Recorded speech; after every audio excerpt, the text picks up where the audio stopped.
Welcome everyone to our second Software-Defined Vehicle Conference. My name is Bruce Belzowski. I'm the Managing Director of the Automotive Futures Group here in Ann Arbor, Michigan.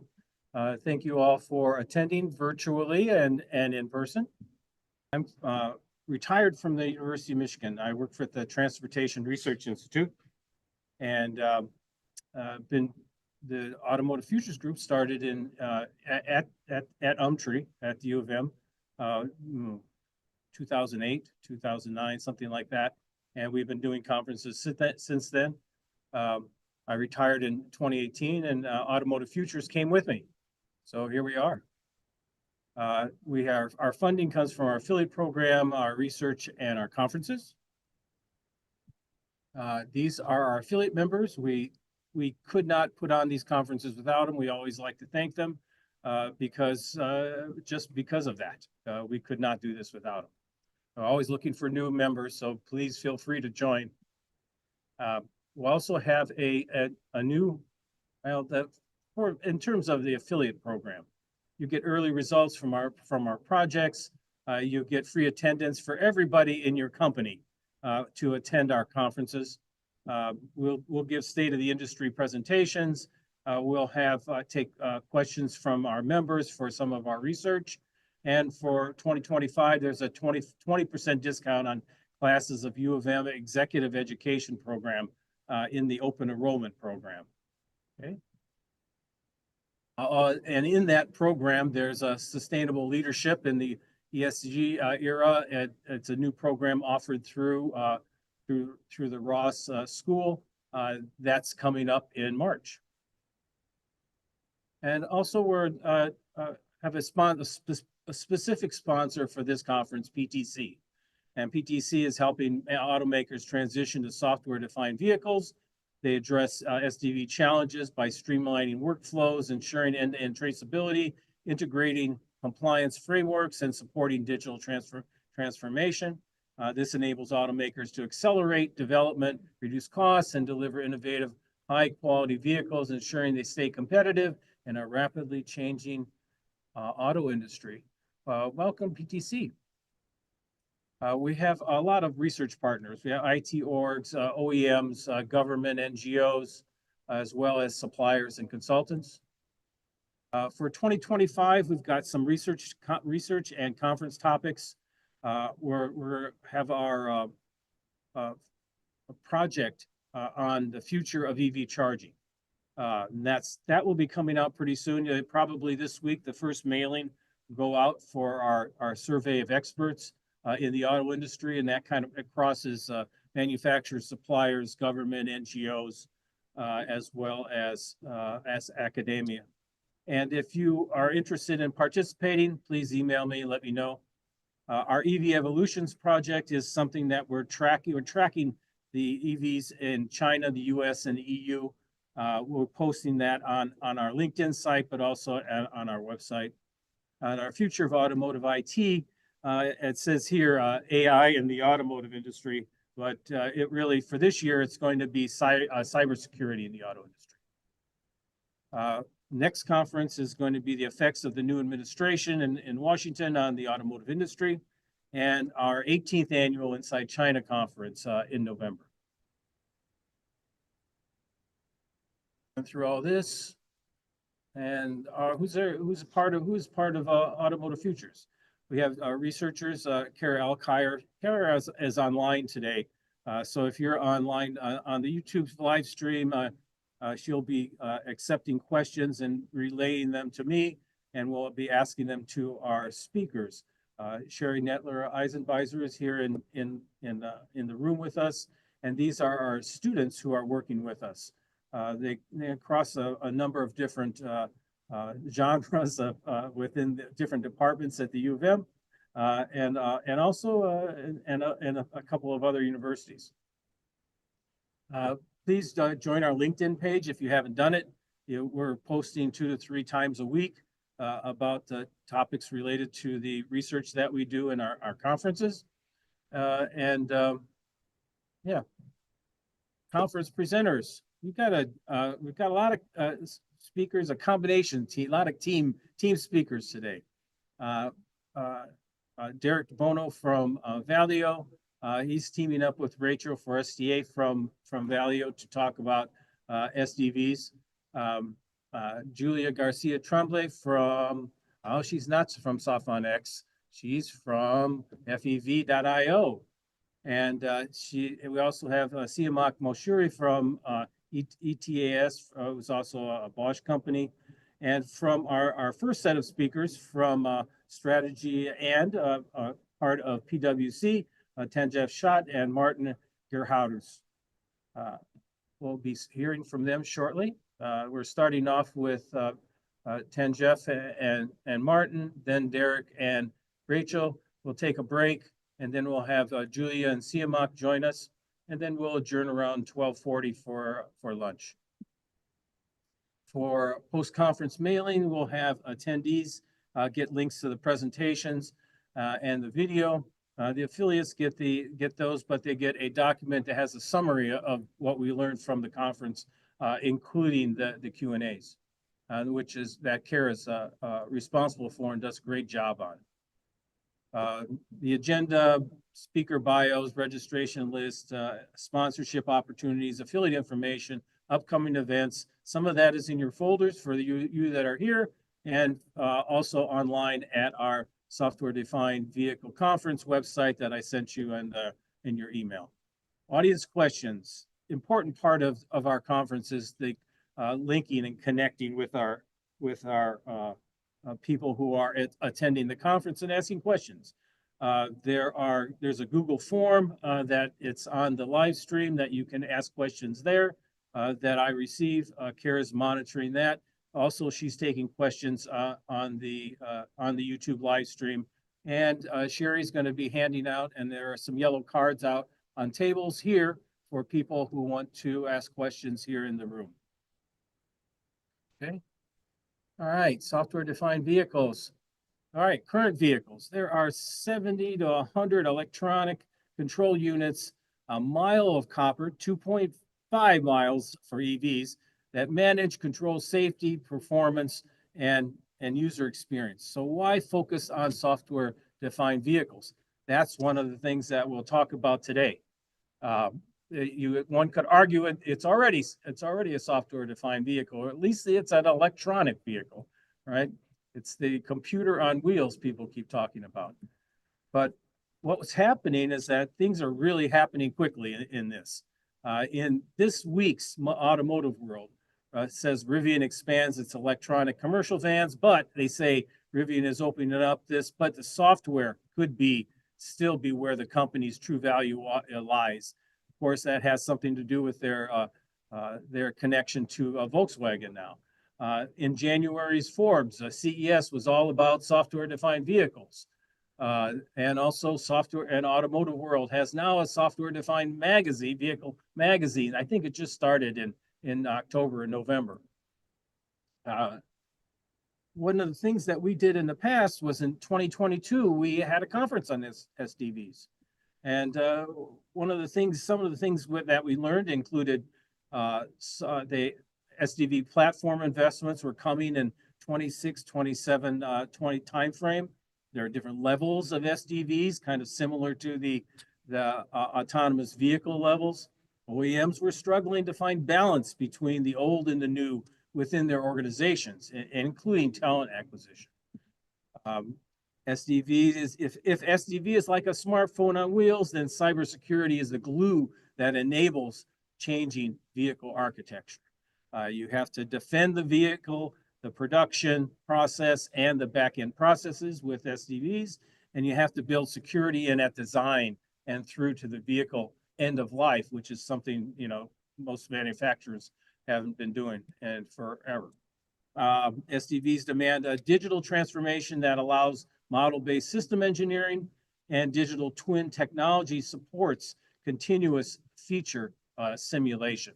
So these are the things that came out of our conference, the major things that came, a lot of other things came out, but the major things that came out of our conference in 2022.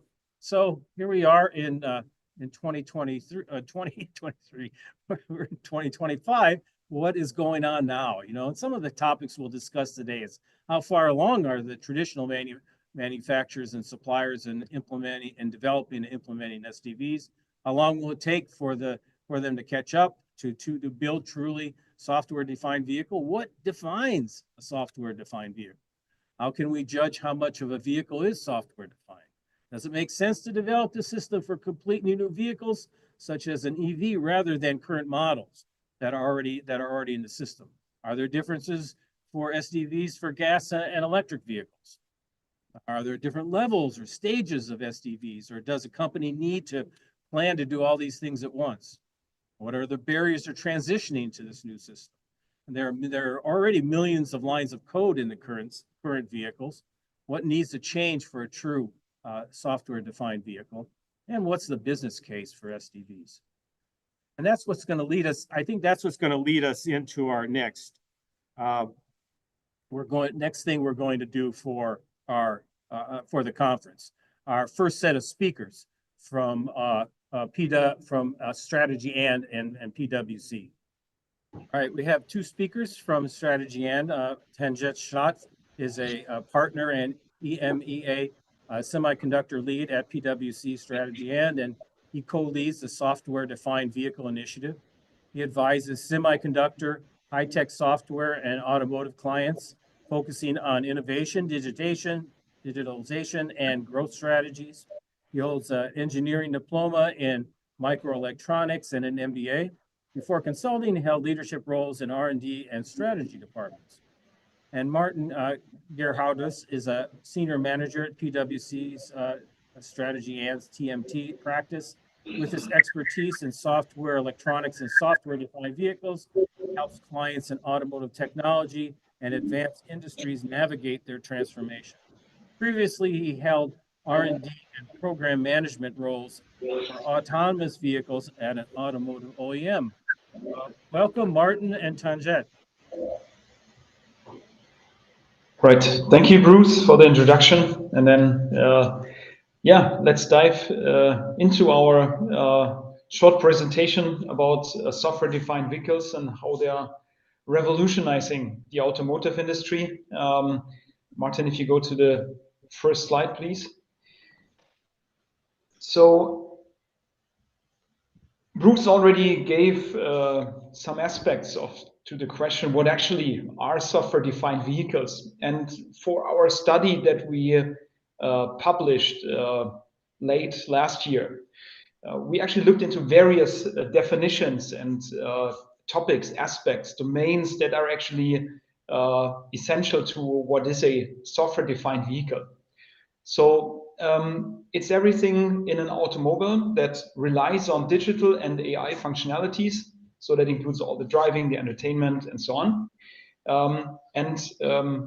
Is actually enabling, it's managing, it's controlled, and it's customized through software. So that's the one point. So all is connected to the cloud. It's somehow interacting digitally with environment, and you can deploy continuously new functionalities over the air, and it doesn't require hardware changes because software and hardware are separated from each other. Yeah, so that's a key characteristic. And this is then also enabling like scalability, and you can reduce development times. We'll get to more of these benefits in a second, and you can easily integrate it into the digital ecosystems. So that's our more broad definition of what a software-defined vehicle is. And that was also a very difficult one. Reads relatively easy, but there were just a couple of definitions out there. So that's ours, basically. And if you go to the next page, please, Martin. Then having said this, so what is actually the motivation and the benefits resulting from a software-defined vehicle? And it's clear. I mean, I was telling Bruce yesterday, actually in China, I learned that they don't really like to talk just about software-defined. They would rather say customer-centric development. Yeah. So it's a world of benefits for the customers, yes, but also developing software-defined vehicles that offers a couple of very essential benefits and also tasks for the automotive OEMs to really stay competitive. And just here, let's deep dive into a couple of aspects. So on the left-hand side, you see a little bit more here the benefits on the OEM side. Of course, it's reduced costs. Yeah, you do a one-time development and you validate it one time, and then you have a platform and you can deploy it in various models. Yeah. Over-the-air updates, yeah, you do not need to recall cars, bring it back to the service stations, so it goes over the air. And also you need less specialized hardware for it. Yeah, so you more think in platforms. So that will reduce costs, not necessarily for the customer, but for the OEM. Then the shorter time to market, I think that's also clear, and it's one of the most intriguing things we are currently witnessing on the market. So especially when you look into the new kids on the block here from China, yeah. So they are really leading time to market here for car development. It's parallel and it's iterative. Yeah, you can rapidly prototype and test, not only for the software, but even going into the hardware, like simulating chips in an early stage where the silicon is not really available physically, but you have a digital twin of it. Yeah. And also the overall integration of software and hardware, if you like do it in a platform approach and not specific for each car model or a product line, then it's also easier to integrate. Of course, differentiating the business model, that's clear. You can think about, as always, like in the digital world, about subscription, about usage-based services. There were famous discussions about like to rent the seat heating, which is already built in, and you just then book it or not. Just as one example, or you can create from over-the-air updates like continuous revenue. Yeah? There's pricing for different features and so on. So everything which digital business models enable. Of course, increased performance, then you can make more use of the data. It's more holistically available. You can improve performance. You have more compute power also for that. It's more intelligent. You can make better use of sensor data. Even AI stuff is coming in big time. So during our panel on CES, where we, by the way, also had Derek De Bono, which you will also hear in a couple of minutes from Valeo on our panel, was also clear and very salient that AI is really a big topic that's coming here to the car. And then on the right-hand side, if you move further to what's probably more beneficial here for the customers. So you get a car that's getting upgraded and you have more flexibility to it than in the previous times. Yeah. Also, if you will use it in different regions, on regulatory needs and so on, so it's more flexible at all. Remote maintenance is better. Then, of course, as a customer, I get a really modern user experience. Yeah. So just look into the latest announcement of cars. Yeah. Be it from various OEMs. I don't want to pick one specific, but it's really modern. It's what you are what you are used to from your smartphone and from other consumer electronics devices. You get regularly updates and a unique user experience. Also, like there's ecosystems, of course, and you can better integrate it in multiple ecosystems. Yeah. So, for instance, if you change a car, if you sell it, what happens to your data? You can take it from A to B. It's probably at some point in time as easy as switching your smartphone. Yeah, and just put a backup from A to B. So that should be a goal, and this is beneficial for the customer. Yeah. Then also think about third-party applications and all kind of collaborations with equipment suppliers that can enable really cool things here in a car. And not to forget about a very specific domain where we say, okay, safety and security. So cybersecurity was already touched by Bruce, but of course there's other topics, advanced safety functions, vehicle to X, with swarm intelligence and all the things you can imagine, remote vehicle control, theft protection, and so on. Yeah. So it's also the benefit of the customer. And Martin, if you go to the next one, this is of course a journey. Yeah. And don't nail us down here on the years that are specified here.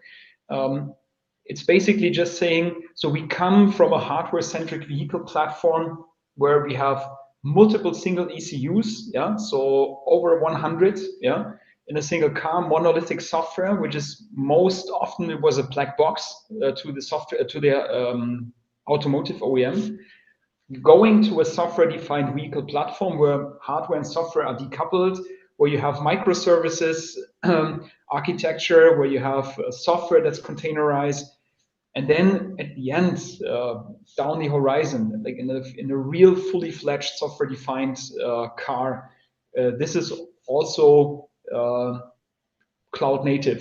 It's innovative, and so it's the in-vehicle compute is augmented by cloud, because if you think with the cloud together, you can also think about what can you shift actually to the cloud to make your life easier. Yeah. And all of this needs to be, of course, then integrated and need to be edge compute and so on. But that's like the vision that we have on the way forward. And Martin, if you go to the next 10. This is without going into all the details, this is a architecture stack that we introduced here in our study as well. So you see there's layers of software and hardware which combined lead to an architecture. And you can actually develop software independent from operations of the hardware. Yeah. So then this means to the left-hand side, you see the layers that are in the vehicle. So the red ones being software related and the gray ones being hardware and electronics layer related. So for the software, I mean, it's clear. So we have everything from application down to a basic service and operating system. And for the hardware layer, it's compute, it's zone and communication, and it's also sensors and actuators that you have. And then you have the domains, right? So the connectivity, the ADAS, and so on. And then on the right-hand side, you see there's corresponding cloud layers. Yeah. So in the domains of services and the backend, where you have also applications and OS parts here in the cloud, corresponding to the software layers in the car. And then, of course, also hardware corresponds. And this is then the data center, it's communication to infrastructure, and it's environmental sensing that you can use in the car. So in a nutshell, what we say is you have an architecture in the vehicle. It's software and hardware decoupled. It's extended into the cloud. So cars will also be in the future be cloud native in architecture. So you can actually think about how to shift things into the cloud and get it out of the car. Interesting discussion we will also touch in a second. And also with the backend of the cloud, you also have to think the whole mobility ecosystem as well. And that's actually the requirements of a future car architecture. Yeah. So if you go then to the next one, Martin. I just said, if you say cloud native, you can have the idea of how many of your software operations workload you can actually distribute. And from our discussions, and just like a deep dive here on that cloud topic, it's not yet decided. Yeah, so OEMs need to shape the discussion right now. The same also goes for everybody that enables here the infrastructure, like data center and telco operators. And then, of course, there's a discussion where you can go into in-vehicle, you can discuss about the edge cloud, where it needs to be processed, and there's also central cloud topics to it. But here, Martin will take over and walk you a little bit more in detail through this one. Martin, over to you. Yes, thanks, Tanya. So exactly, this is the next architecture discussion, what we will see in the industry, right? So we had the discussion from single ECUs to zonal computers and to centralized computers in the vehicle. And now we are thinking about or discussing why not shifting functionality outside of the vehicle, pushing it to the edge cloud or even to the central cloud.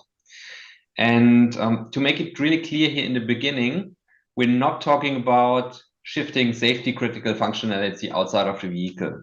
So this will not happen. That is not the discussion we're having here. We're talking more about other functionality. And I will discuss with you in a little bit what we're talking about. So first, you will have in the future three locations of workload. It can be in the vehicle, like today, but it can be also on an edge data center, so in the far edge. And we can have compute in a central cloud. And this is what you already see for customer devices like your mobile phone or also enterprise software that is cloud native from the beginning and runs in the cloud. And you see this tenants also will come into the automotive industry. And the rationale for that is clear because there are three main considerations the industry is making about it. First, you can enable new functionality like cooperative driving or intelligent traffic management if you have an edge data center with access to the vehicles. And then second, you can benefit from massive compute power on the cloud. And then third, you become more flexible and it will be easier to update if you just need to push an update on a data center and not to the whole vehicle fleet. And yeah, let's maybe think about what are the functionalities, the new functionalities that can be enabled. So as discussed here on the left side, vehicle functionality that stays like it is. New functionality could be, for example, cooperative driving, where vehicles sending their scene interpretation to a data center, which then distributes the scene interpretation to other vehicles, and that will enhance the perception of all vehicles in that specific area. When we think about the central cloud, this can be infotainment functionality, which can be augmented.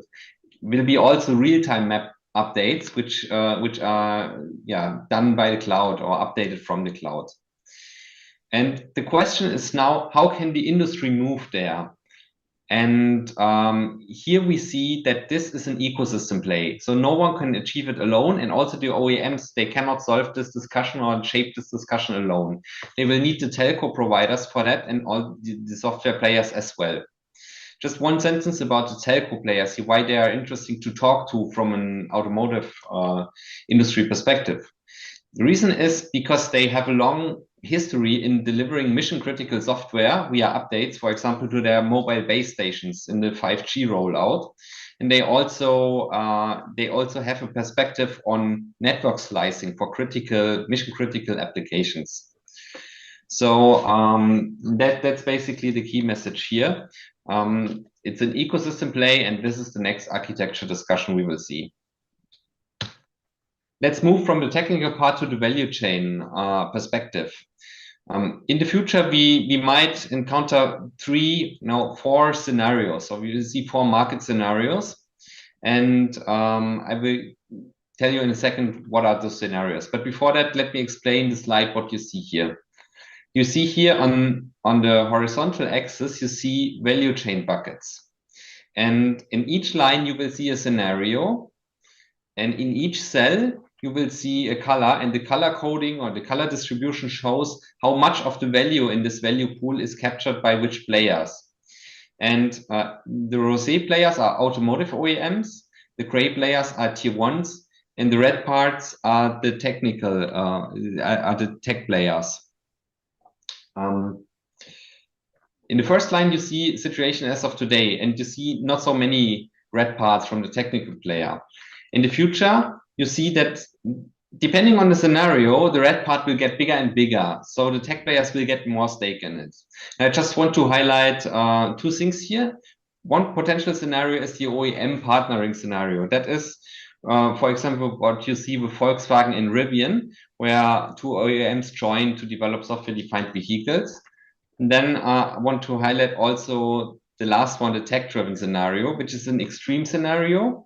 For example, you see Xiaomi or Huawei, typical tech players in China going into the market and developing vehicles.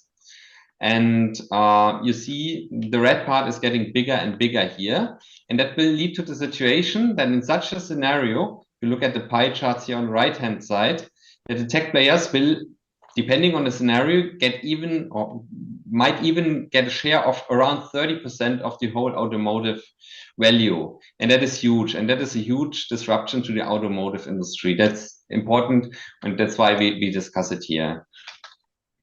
And of course, the scenario, what has the highest probability depends on the region. We see in the European region, probably the scenario of OEM partnerings. Rationale here is because we don't have so many tech players in Europe. You have a legacy automotive ecosystem with OEMs and a lot of suppliers. And also you have conservative customers. In the United States, you see probably balance of power, which means you have tech players going into the market and you see also the classical players. And in China, we have likely a tech-driven scenario, what you see already today with the with the Xiaomi's or the Huawei's, who are really coming from the tech world. Just to say a little bit from China, because China is leading in SDV right now. Just want to give you some thoughts on it, why we see this. One reason is the companies are really fast. They make really fast decisions. So that's why they can be faster. Then second is they also have a completely different incentive structure and they're really, really working hard. So that's our experience from our discussions in the region. And the key message here is there's no secret sauce in the development process. It's just because they work differently and they have this different perspective on how to achieve things. And last thing about China is they also have a huge focus on the customer. As Tanja already said, they don't like the term software-defined vehicle. They talk about customer-centric vehicles. And they started that thinking process already 20 years ago. So they're more advanced in coming from the customer and not from the technology. That's also one benefit why we see them evolving faster in the moment. So what can industry players do now?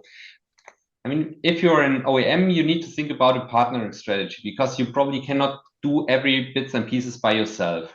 And we have outlined this matrix here on the left-hand side where you see a differentiation axis. That means how differentiating is the functionality for your customer. And here on the x-axis, you see complexity. How complex is your functionality? And message is here, some parts like ADAS or autonomous driving, you probably do it better in a cooperative partnership, like with NVIDIA or Mobileye or all the tech players, because they're more advanced and it's too much work to do it all by yourself.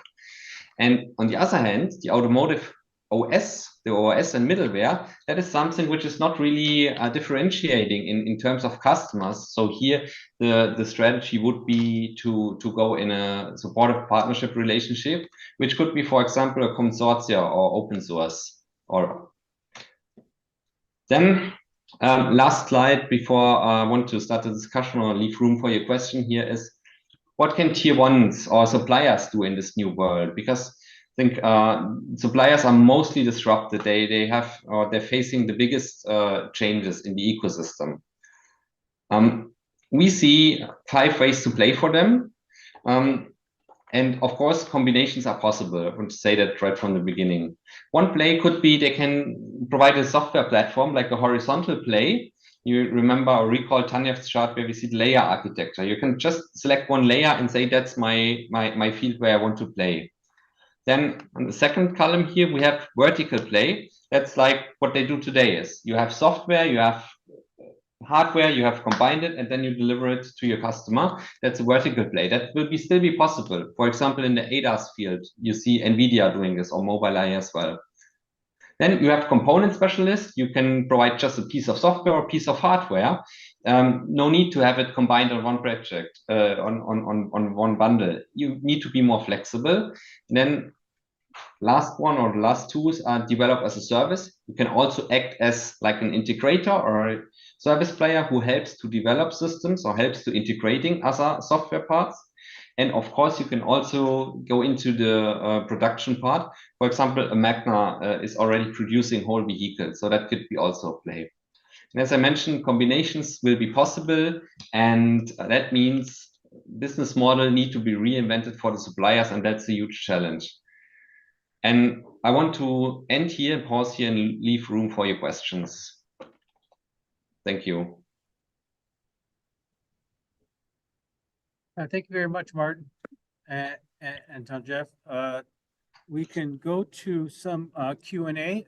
Tanjev and Martin, when you were talking about, you made it sound like it was going to be pretty easy to make this transition for customers when they move from one vehicle to another. Do you see this as a way for the manufacturers to hold on to their customers a little longer so that they can actually, resell them in their brand, keep them in their brand? Is that something you see this creating for them? Yeah, I mean, let me take a first shot on this one, and Martin, you can add if you want. Then, I mean, my comment was like it should feel like a backup from a smartphone, yeah. But you also know that from one brand to the other, or like the one walled garden to the other, it's also for the smartphones not easy, yeah? Because it's I mean, you can force people by regulatories to do so, but it's not in the interest, of course, of of an OEM. Yeah. So I think it's also related to the business model, or new kind of business models where you can actually also want to keep people in your ecosystem. Yeah. So that's another perspective, Bruce. I agree that you can have on it. Yeah, but technically, I feel it should be not a problem at all to go from A to B if and also adhering to the regulatories, of course, right? Because we're talking about data and so on, but still, this should be possible. Yeah. When you talk about the business model, that's of course something different, and it's in the interest that it's not so easy, and then you lock in the customer. Yeah. Okay, thank you. Derek or Rachel, do you have anything you want to add on that? And I would just, I think Tenjie responded pretty well. I think it's definitely possible. The challenge will be in the business model. So, how do you accompany one from one to the other, and how do you make it make sense? I think a lot of the stumbling we've had in SDV is related to how the OEMs tackle the business model as they go from one to another.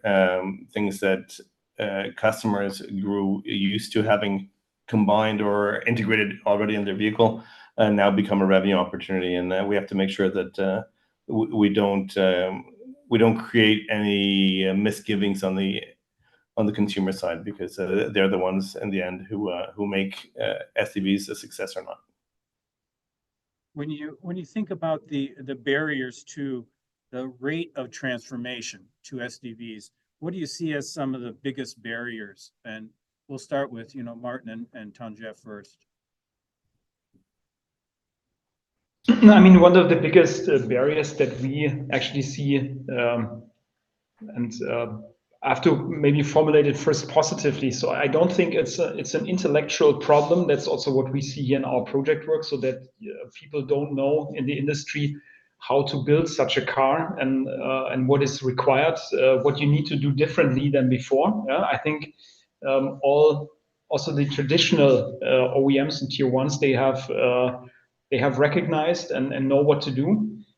It's rather like if you come from that evolutionary approach and like a grown organization, capabilities, and a mindset, it's very difficult to turn this around from the one to the other day. Yeah, and that's a clear advantage if you just and I will use that word even if I don't like it, like this leapfrogging, right? You jump in directly to a software-defined vehicle car, build that from scratch. It's of course sounds complex, but it's at the end it's probably more easy to do than if you are coming from a more evolutionary approach. And like in Europe and also in other parts of the world, we've seen like these newly defined like these specialty organizations that have been formed without naming any specific one, but like these huge software departments that everybody was building up. This is rather not working because of people, culture, and organization, egoisms and so on. What can you have, right? Because you might want to give away power and you don't want to, and all these things. So that's the hugest problem, and not really the technology or what needs to be done, yeah, from an architecture perspective. Yeah, a number of people were talking about this in their questions about how to get unstuck. You know, it's like the process is unstuck. Another way of looking at it is this how important is this whole transformation? Do the manufacturers feel any sense of urgency to actually make these changes? I don't know. Anybody want to talk about that? Do you really feel when you're talking to the manufacturers that there's a sense of urgency to make the changes that need to be made? I think Bruce, part of that is it's only urgent when you start losing market share and your competitors start coming up with products faster than you. So if we look at the competition in the market, and we'll touch on that in a few minutes, things are changing very quickly in the market. So I think the sense of urgency today, I still hear people tell me, you know, do you really believe in SDV? Is there really the business model of SDV? Will it happen? Will it exist? Will people actually subscribe for functions in a vehicle? And the fact is that they're doing it today. So I think, you know, Tesla in a way invented SDV, and they've pushed this model, a model that we've seen grow in other parts. And like Tenjev said, the new players, starting with a white sheet of paper, have a facility to impose and to direct us towards SDV that some of our traditional partners don't, because they have legacy systems that they're working through. So they try to. We've seen the attempt of tackling the legacy by creating you know, a software house internal, but the biggest stumbling block, and Tenjev said it, no matter how many times I say it, it always comes back to the critical stumbling block that we see is the mindset, and the way we design a car today, and how we do it with our legacy systems today is not the way that we have to design and sell an SDV, and that creates a real disconnect in the system on how we build, design, sell, and the revenue we create from vehicles in the future. And if you're not a legacy OEM, you don't have two systems. You only have one, which is the white sheet of paper that you started with, and it's easier for them to launch. I think that is the biggest concern. Very good. Is it a concern for OEMs? It will be when these new players start having more volumes and start taking market share. Okay. CMOC wants to has something to add. So Drake actually mentioned a lot of those points, touched on many of those points. By the time I got up, actually, you mentioned a few of those points that I wanted to mention. I think time to market is one of the key challenges for the OEMs these days. They all sense the urgency to bring the SDV in a form and shape that is acceptable to the customers, to the market, but they all deal with quite a bit of time to market challenges, and part of it was what Greg mentioned. Legacy OEMs deal with a lot of traditional OEMs or conventional OEMs deal with a lot of legacy problems, and it's not easy for them to switch from traditional way of doing things to SDV, because SDV is just not about the vehicle itself. It's about how to work and how to actually bring that product to the market.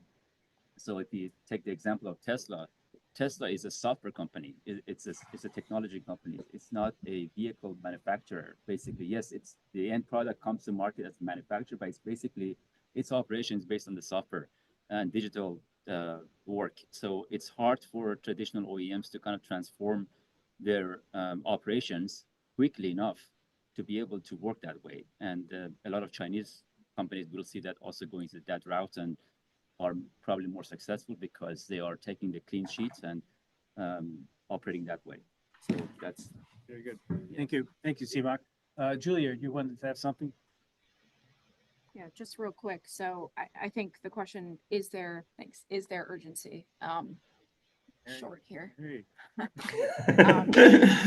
I think the answer is, think about, you know, the Teslas, the market share is shifting to some of these newer companies. So I think the pressure is on from that perspective. And I think there's also a sentiment about China and particularly their competitive infotainment systems and just the tech coming out of China. So there's pressure in the marketplace coming from it to these traditional companies. So software-defined vehicles or not, there's pressure to respond. And I think this is an avenue that they view potentially can make them more competitive because it's the model of the Teslas, the Rivians, and the Chinese companies as well. But so what is the pressure exactly? And I think it's not just to deal with legacy challenges, which is that's the thing that's focusing the automotive problem mostly, but really just SUVs are buzzwords. It's conceptual still for the most part. So we've got a lot of ideas, but nothing's tangible. So the pressure that they're feeling, I think, for the most part, is to respond to the market, but in a tangible way. So they need to actually understand what this buzzword means. And I think that's the pressure is on for that particularly. Thank you, Julia. One of the other issues that we've been talking about is the talent and talent acquisition. Where do you see the manufacturers and the supply base as well? And we'll start with Martin and Tanjev about this. How far along are they in making the talent transition that's going to be necessary to develop SDVs? Obviously, it changes by manufacturer, but yeah, I mean, there's as you said, so there will probably no be universal answer, but there are some universal facts to it, right? So as everywhere in the tech world, so talent shortage is a huge problem. Yeah. So that's definitely true, and I can only tell here from a more European perspective. So in most of the European countries, like these STEM-related students that will enter the industry and here help pushing here for the next generation of cars and architectures and everything that's around software-defined vehicle. Yeah. People that drive here what's happening in the backend on the cloud or the mobility ecosystem. So this is something, of course, that will be in shortage. And then also what definitely what we see is things that have not worked out. So Derek was also talking about these software houses that were built. Yeah. So this is now mostly it's a failure, and we see that things are now happening in the US instead. So if you are rebuilding up that with partners, it's more likely to happen in the US than in Europe, which is also like, there's regional differences also when you look to that kind of problem. Yeah. So especially when we talk to OEMs, so that's really a huge problem. So they are mostly better off to build this up in the US. So because there's an ecosystem, there's access also to people, and it's more difficult to do this properly in Europe. Yeah. So it's just one aspect to the answer. There's many more, but I also Sure. leave it here to the other participants. Maybe Martin, you also want to add to this one. Martin, do you have anything to add on this? Yeah, on the talent. Yeah, definitely. So I mean, you need to have access to the talent. And one thing which is really important here, if you think about software products, you need to have key developers in your team, which then can act as a multiplier and help 10 other developers which are not on that level to perform better. And we see this highly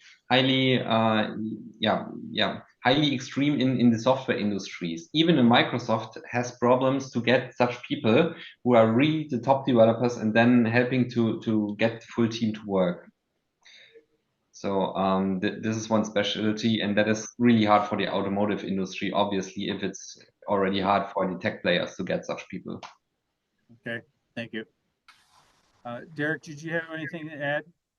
Yeah, I agree, but I don't think it's as much of an issue as we think it is sometimes.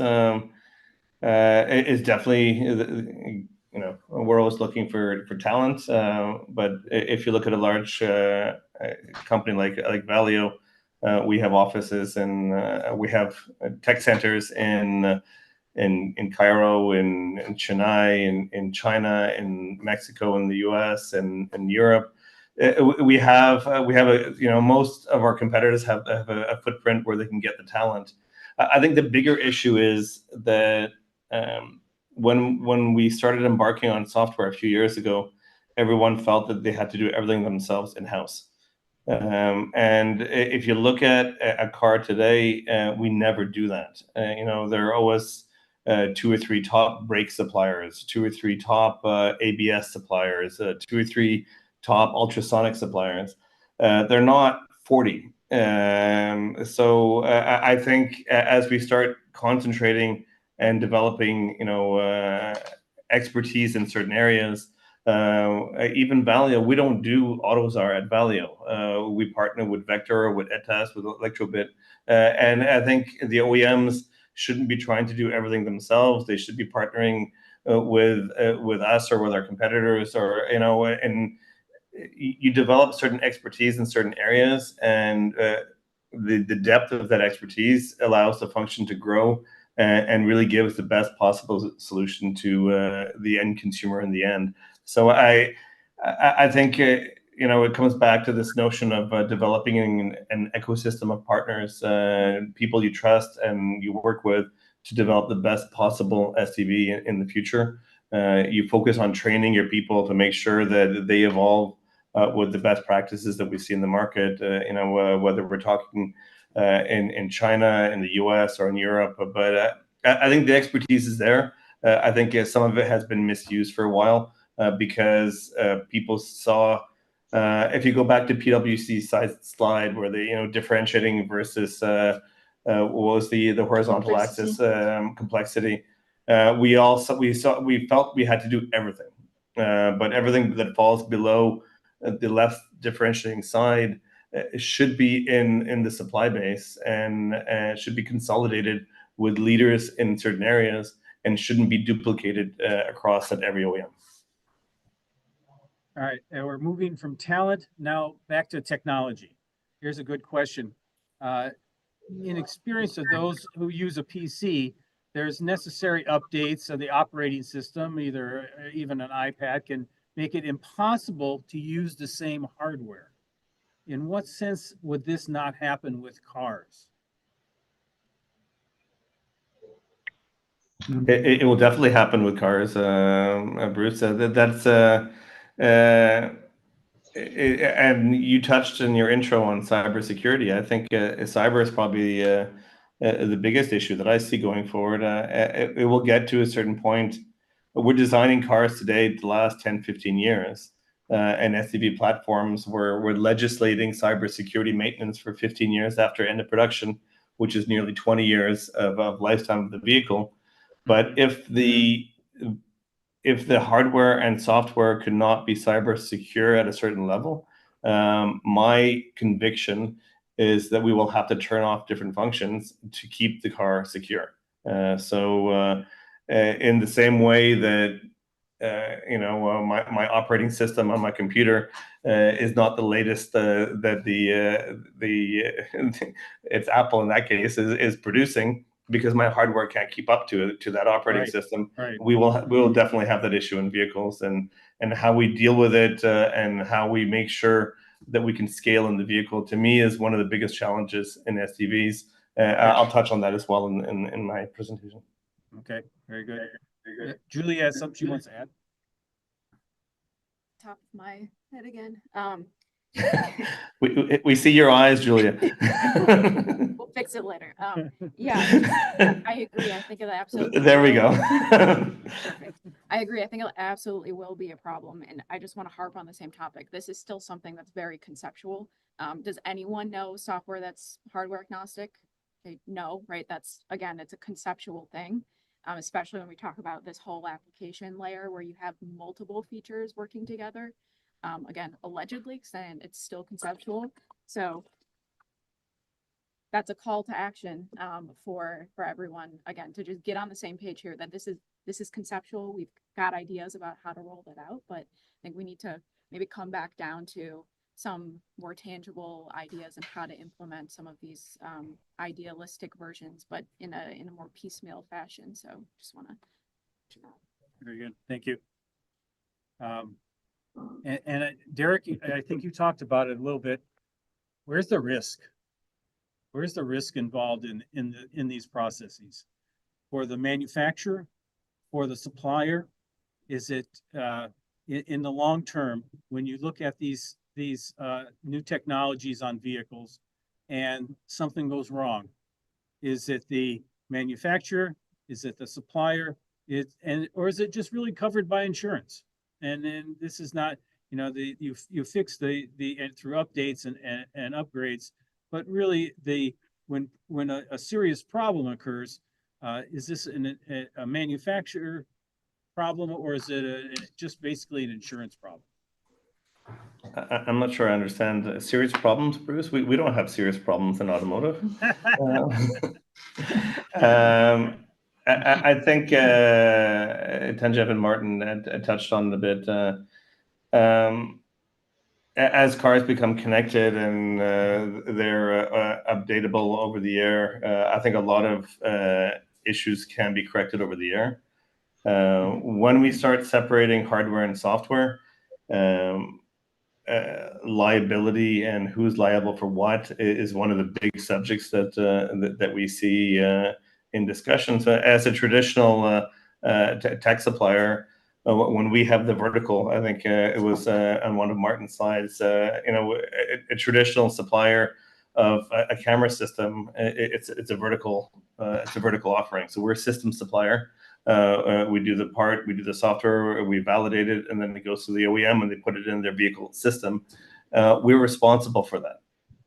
But when we just do the software portion and someone else does the camera, who is responsible, how it's put together, it shifts a bit. And I think the OEM takes more of the system burden as they start mixing and matching. But at the same time, I think that in the SDV architecture where things are fixable over the air, there's less of the issue and the threat and the concern of recalls. At least I hope we'll get that way. I think, as Julia said, some parts are conceptual. So we haven't really gotten to the point where a massive recall was avoided because we did an over-the-air update. But I think that's the direction that we're at least architecturing the systems for. I'm not sure if Tanjev has any more experience on that side. Yeah, I can. I mean, I want to add one aspect. So, I mean, as I mentioned earlier, one domain in the software-defined vehicle is automated driving ADAS. Yeah, and so we have been involved into these kind of projects since basically it goes back to 2016, where the first more complex level 3 ADAS systems were actually deployed for the first time into the car.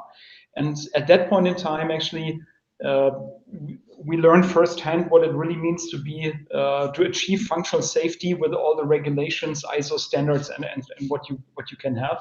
And it's really critical. And at the end, as the OEM, you are responsible for the overall system. Yeah.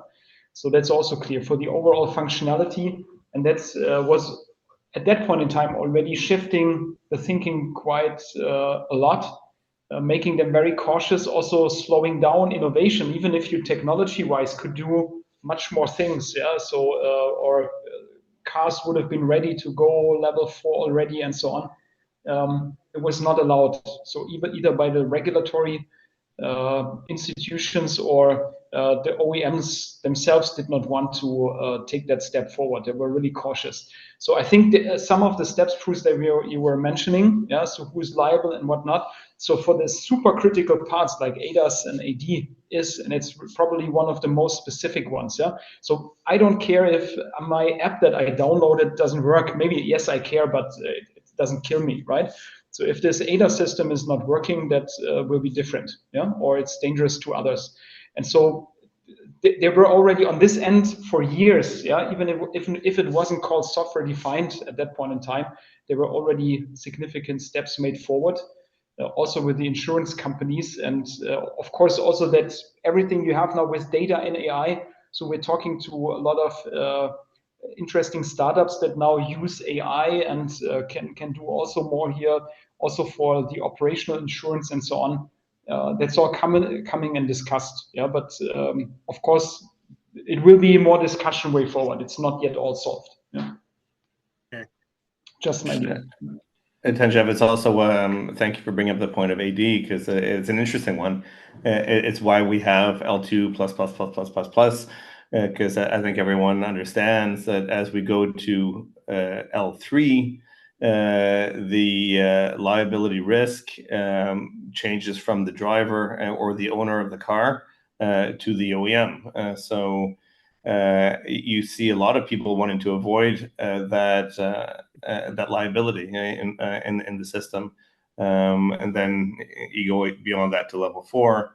But it also brings up the question, and then I don't think we're getting into that debate today, but in a level 4 AD system, should the system be as good as a driver, or should it be better than a driver? Are we looking at human equivalent, or are we looking at superhuman?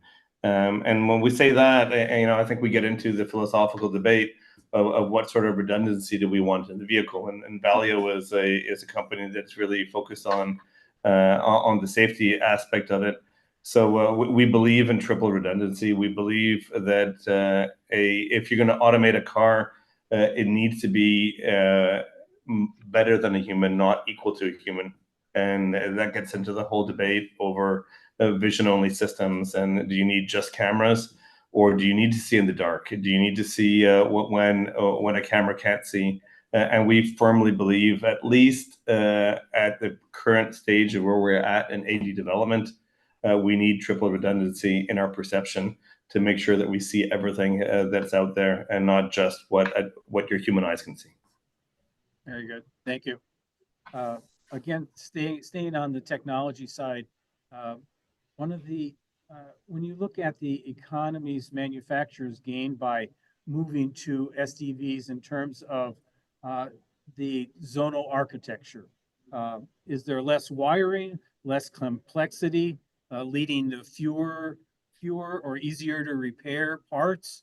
What do you see? What do you guys see that as the real economies involved in SDVs? Tanjet, you guys can start, or Martin, you can start. Yeah, Martin, you want to take it? That's your specialty topic. You're muted. You're mute, Martin. You have to unmute, please. Chris, can you please rephrase it again? What was the? So when you're looking at zonal architecture and getting rid of the ECUs, are you looking at where are the economies for the manufacturers? Okay. Is it less wiring, less complexity, fewer, easier repairs? Yeah, so there are many aspects of it. So one is obviously the economies, because you will save wiring and a lot of wiring.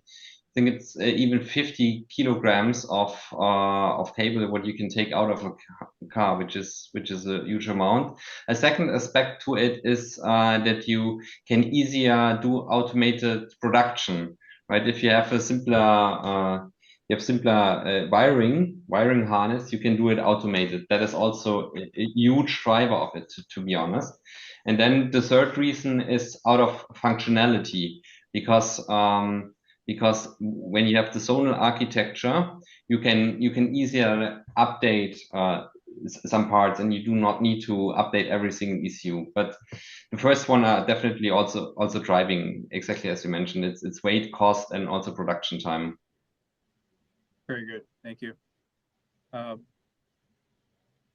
I think that's going to be it for right now. Derek Bonos is software-defined vehicle vice president for Valeo Group. He leads their transformation journey toward a software-defined company. Prior to his current position, he was hybrid and EV product marketing director, responsible for market analysis and product strategy for hybrid and EV technologies. Before joining Valeo, Derek worked for Ford in both Canada and the US as part of the first hybrid Ford Escape program. He was also on the Mustang and Thunderbird brand teams. Derek holds a Bachelor of Science degree in Mechanical Engineering from McGill University in Montreal and an MBA from INSEAD at Fontainebleau in France. Rachel Forestier is a marketing director at Valeo. He drives competitive intelligence and business insights at Valeo, empowering global teams with latest trends, especially in regards to AD, UX, and SDV. Prior to her current position, she was a product marketing manager at Brain, a key account manager at Stellantis and Nissan, and a project manager at Continental in Germany. She holds a French and German business school degrees from business schools in Bordeaux in France and Münster in Germany. Welcome, both of you. Thank you very much, Bruce. Thank you for the introduction. I think the first question that we ask is, why are we talking about SDV? So I think to get us going on that, Rachel will take us through. Yeah. So I would like to step back a bit on just to put the context of the market. And for sure, as you are all experts, the car industry is a volume industry. And for sure, if we look at all the markets, we see that the market is starting to stagnate and that the growth, even coming from China, is starting to end. So this is something that we must take into consideration.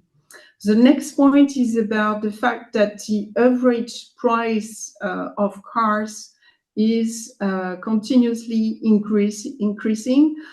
For sure, there is a new feature being brought up. There is regulation to which we need to match with, and this is bringing at the same time some safety, some comfort, but still I would say contributing to the average price increase, whatever the segment. Then the third point is about new players coming in. We talk about the new kids on the block, the Chinese for sure. We talk about the tech players who wanted to get a piece of the cake. And for sure, this is something which is changing the market.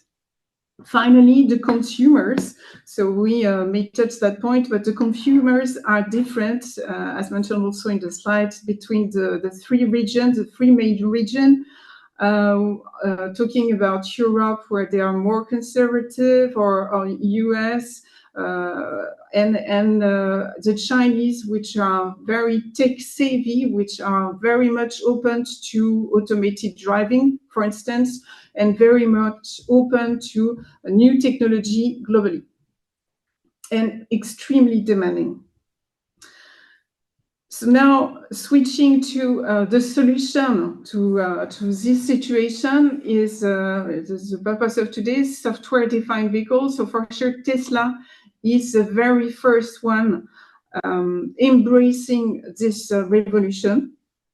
I must say at the beginning, it was not so much understood the approach they were taking, but for sure we understood very quickly afterwards what is happening here with the different feature, the upgrades to be noticed for sure on the automotive driving side, on the autopilot, on the full self-driving features, with the number of upgrades they were offering, and which is helping the drivers to move on to the next level of experience.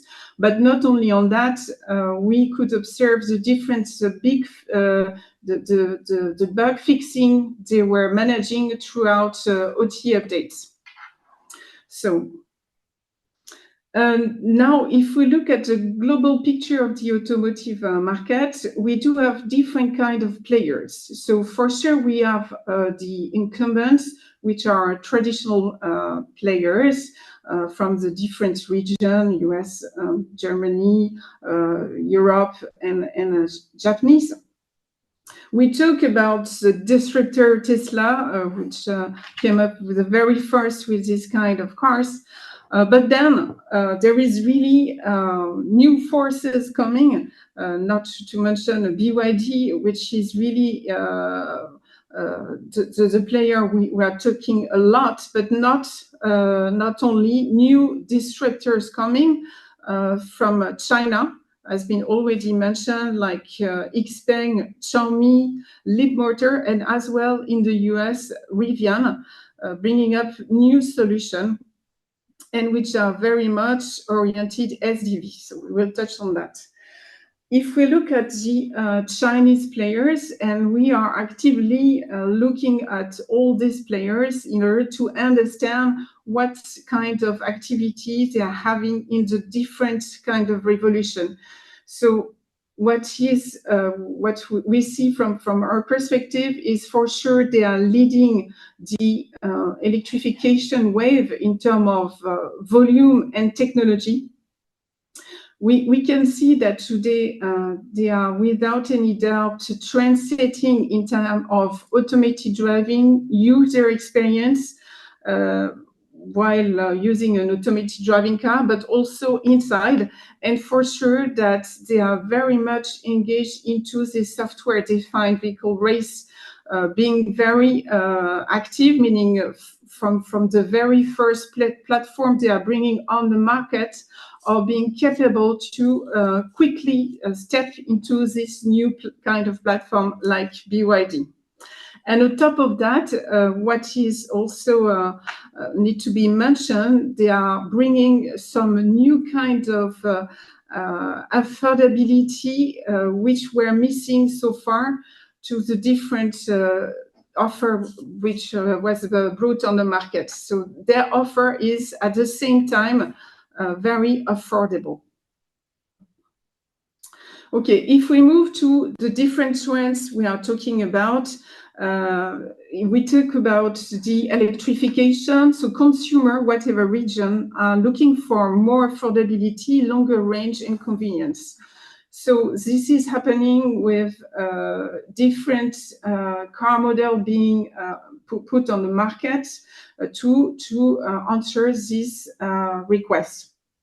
The ultra-fast charging is also something that the consumer are expecting in order to make the usage more convenient. And for sure, we need the battery, the new technology of battery to make this happen. And with that, supported by the architecture change and the X-by-wire that is coming.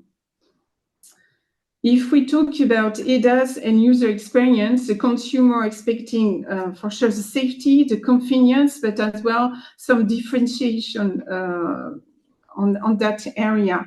So we can observe that the computing is getting centralized, that the active safety, the safety and active safety needs a Euro NCAP, automated driving coming up. The interior experience is a very important aspect, and the Gen AI, the virtual assistant, AI assistant, with ChatGPT, Mistral, or DeepSeek coming into the cars with a lot of display in order to create an immersive experience. Exterior lighting is also playing a role in this transformation in order to differentiate and also making the car different when we move to EV cars, and also in the interior in order to support the immersive experience. And finally, all this is the foundation of all this new experience need this SDV car to happen. So it's the transformation of the mobility. And for sure, the customer are demanding because they are used to have some smartphone experience with updates, upgrades, and they are expecting the same kind of experience in the cars. So we can see that all the car makers are really engaged in that race, bringing some transformation of the architecture, which is different from car maker to car maker, different from platform to platform, and could be very radical or transitional to a different degree, from distributed to domain to zonal to central compute, and this is to be observed. For sure, the computing capability is required to make this happen, and the players like Qualcomm, Mobileye, or NVIDIA are playing a key role trying to support this transition. The software, we talk about this, it's not only on board, but for sure off board, and the player like AWS and Microsoft are engaged in that game. And finally, the AI, in order to make all this happen, is really playing a center part of the game. It starts last year at the CES 2024 with a strong focus on the Gen AI, but it's now also shifting to the driving experience. We can see like BYD offering or intending to bring DeepSeek in the next generation of ADAS, the God Eyes offer they are promoting. So I guess you see why it's the golden age for the end consumer. Things are technologically moving extremely fast and are extremely exciting for the end consumer. But the challenges are enormous, I guess, for everyone in the industry to deliver them. And the issue that we're having today is our cars are not designed for this SDV architecture to be able to provide some of the user experiences that Rachel has just been taking you through. And what do I mean by that? When we design a car today, we're designing it to optimize the bill of materials. And this means that the car needs to be the least expensive possible at SOP to be able to make the business equation work and make sure that we can profitably sell vehicles. So we spend all this time really leading up to the launch of the car, optimizing, taking pennies out, and making sure that when we launch, we can launch profitably. The whole equation is really at the launch of the vehicle. So we have this development phase, which is cash out, where we're optimizing, we're reducing the cost of the compute, the sensors, the seats, the windows, everything to be able to make the car actually have a profit margin at SOP. And beyond SOP is when the cash comes in as we start producing. Like Rachel said, we're in a volume industry. So as we produce, the more we produce, the more money we make. And that's really, it's really how our industry works. And a successful vehicle is a vehicle who has a volume production. And or at least historically, that's how we see it. So how does that get turned up on its head? And it really is contrary to how we see an SDV today. And that's why when I was mentioning earlier and saying that it requires a mindset change, that model doesn't work in SDV anymore. If we're designing for bill of material at SOP, we will not be able to take the benefits of an SDV in the future, 5 years, 10 years after the car rolls off the assembly line. And why do I say that? To be able to understand it, I think we have to go through the life cycle of hardware and software in the vehicle. And what you see on the slide right now is the conventional vehicle. So we work on the hardware and the software. We deliver systems in the vehicle. They are coupled together, and as they come to launch, they roll off the assembly line. And if all goes well, there's not much maintenance or care of the vehicle over the lifetime. Of course, you'll have some updates, maybe flash to the dealership, or you'll have some wear parts changed. But largely, the goal is that you do not hear much about that vehicle after it gets into the hands of the end consumer. What we see with an SDV is this decoupling. So we have the hardware is in the car, designed to SOP, and then we have the software development that continues for 10, 15 years over the course of the lifetime of the vehicle. You see little circles in that line because they are regular updates being made, updates to make it more efficient, updates to make it more robust to cybersecurity threats. There's a regular maintenance that happens in the software. This is not new. Anyone who has a smartphone today will receive regular updates of your software, whether there are security risks, like we saw for all the iPhone users out there. We saw a regular security patch happen just last week. This is how software exists and lives in the industry today. What now happens is, as we've built these vehicles to be updatable, they're connected. Those patches, they don't live just in the OEM's data storage. They don't live at the suppliers. They are pushed then to the vehicle. So we're improving the functions and the security of existing vehicles on the road today. The issue here is that that is not for free.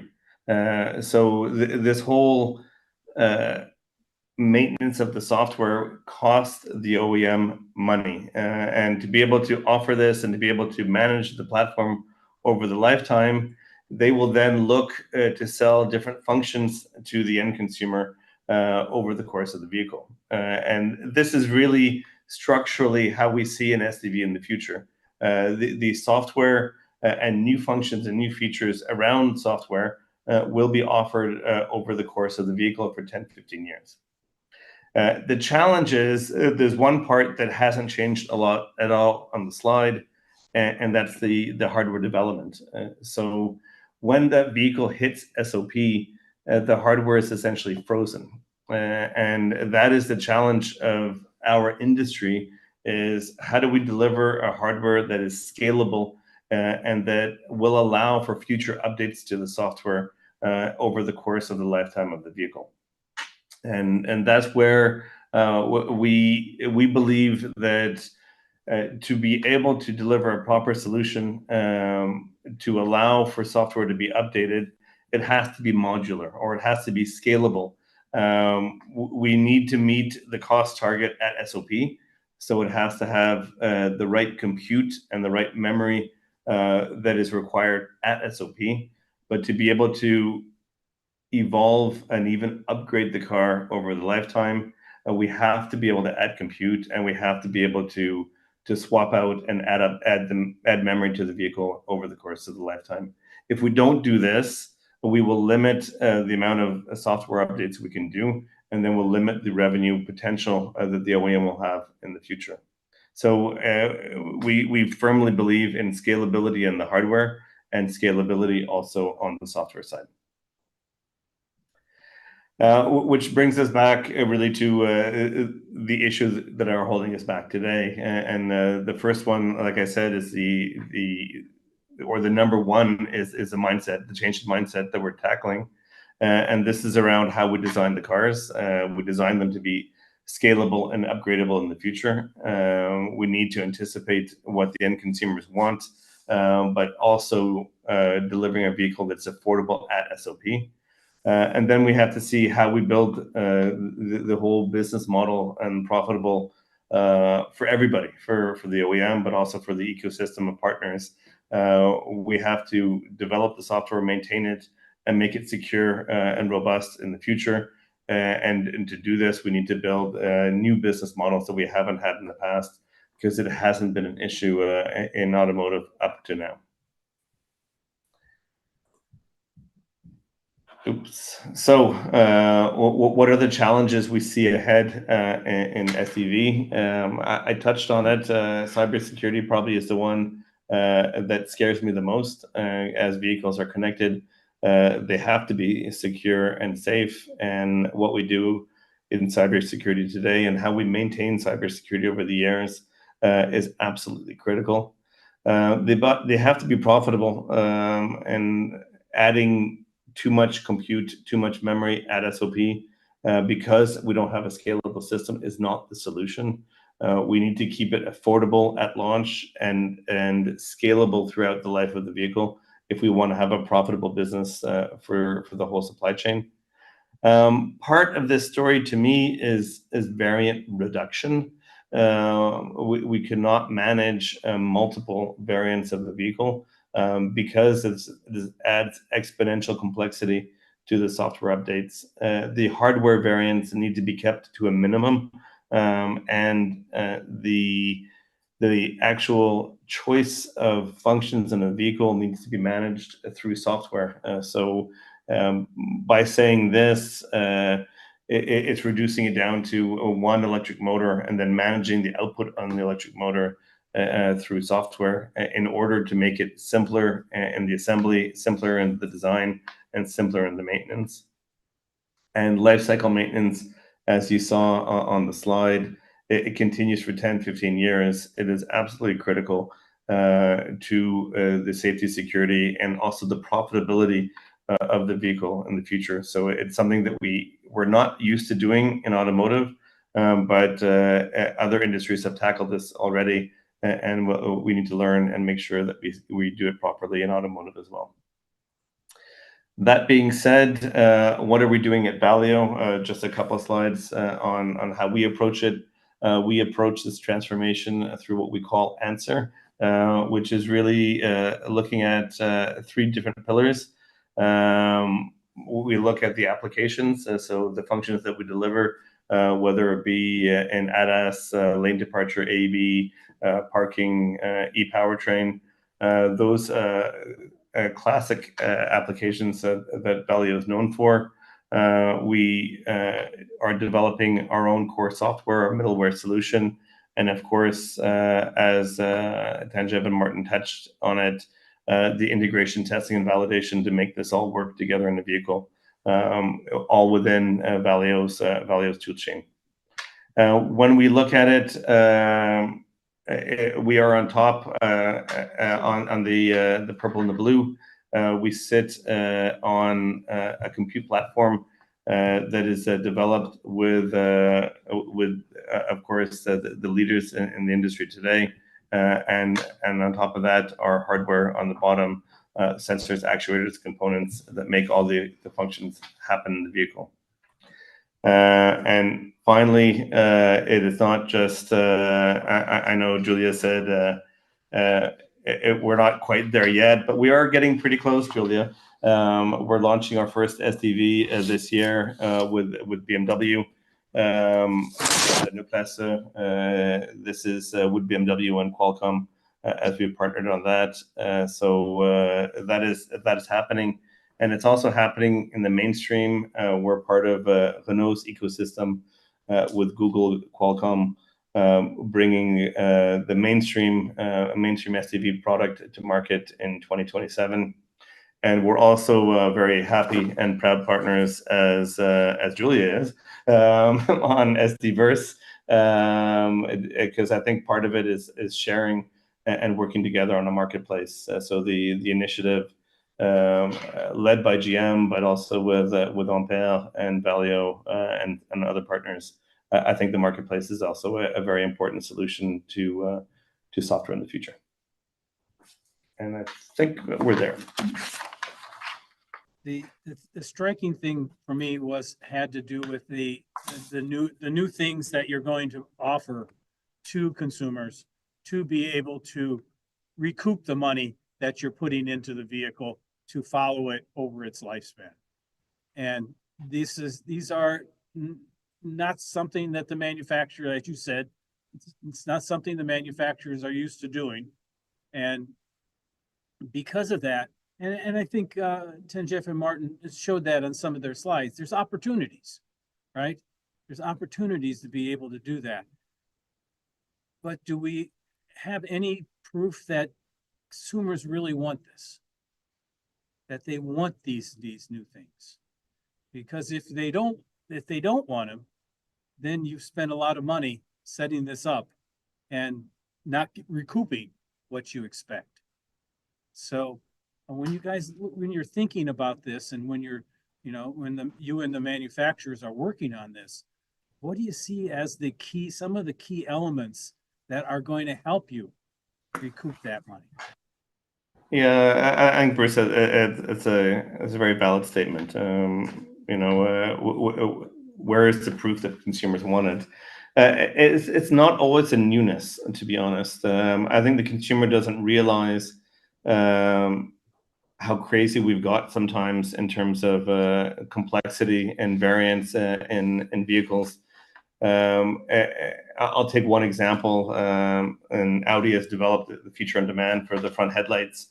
Every vehicle model you have out there has 3 levels of headlights. They have low, mid, and high.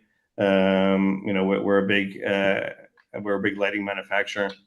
That means that you're engineering, you're designing, you're developing the tooling for, you're putting in the line space, you're maintaining, stocking, the whole aftermarket business for 3 levels of headlights per model of the vehicle. What Audi did, they said, forget this. We will equip every vehicle in that model that they were launched the idea with the high level headlight, and then we will through software we will develop the mid and low versions of it, and if you want to move up, you have to pay for it. Again, the savings is, like I said, in all the development, in the tooling and everything else, to be able to do that. So you're not offering anything new to the consumer, but you're changing the business model. And if the consumer lives in a big city like Paris, like where I am today, they probably don't need very much lighting. So they'll opt for the low. But then if they move out, or if they live around Ann Arbor and there's not much lighting there at night, they'll want the high level lighting. So you don't need to decide that when you buy the car.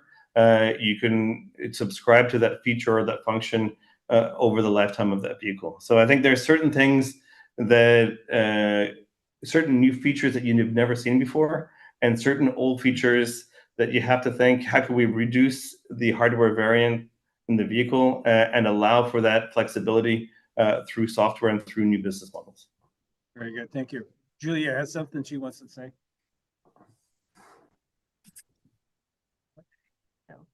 Nice SD verse. I'll actually speak a little about that later. Yeah. Eric. Thank you. Yeah, so I think this is the billion or $1 trillion question, right? That everyone needs to answer. I think we need to think about the consumer first and foremost in this discussion. And largely the automotive industry has made some maybe miscalculations. Like, think about electric vehicle sales, some gross overestimation of what that market looks like here, and there are various reasons for that. But I think there needs to be some assurance here that the consumer actually wants these, and there are some studies out there motivating some of these things for sure. But it's critical that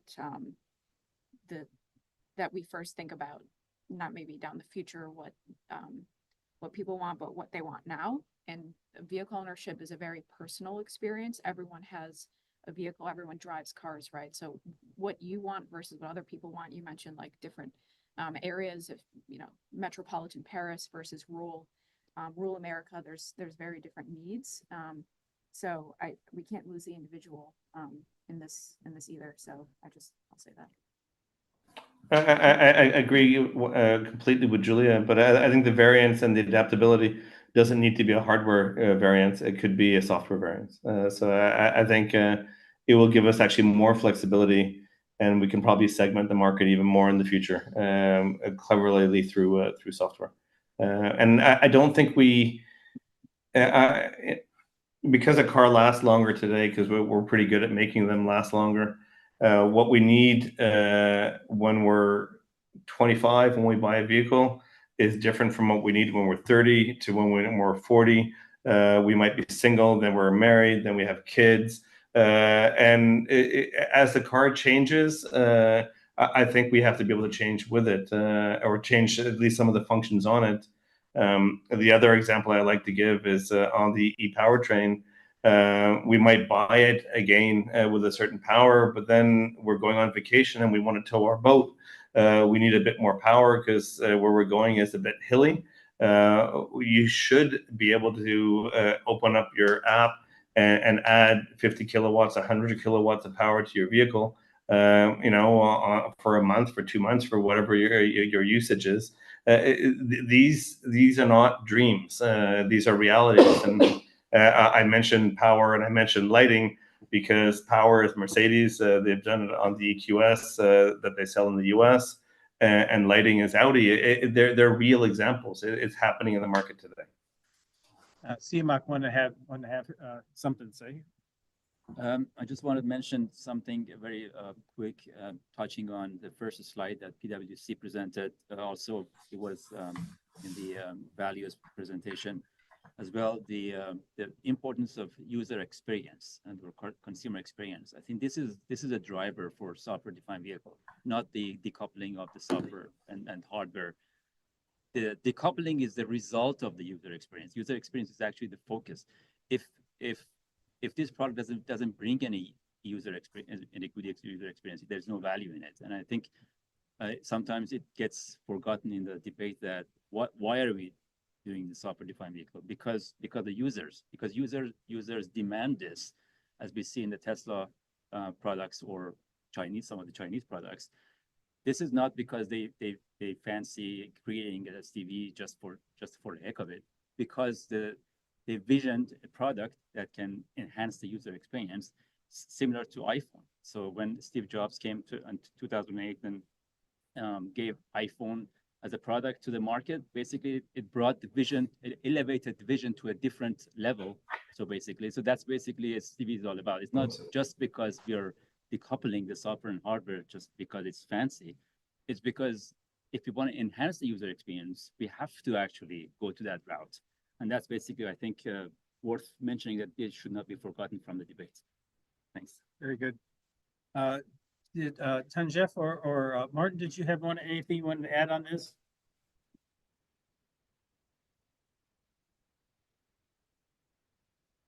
No, I think still, I mean, consumer is definitely driving it,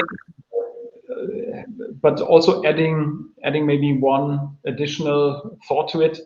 So especially when you talk to, I mean, hardware, software runs at the end on semiconductors, electronics, and even there, it's driven here by the consumer, also in terms of innovation, things that you can also push forward to the consumers. Not everything is a pull, right? You can also push.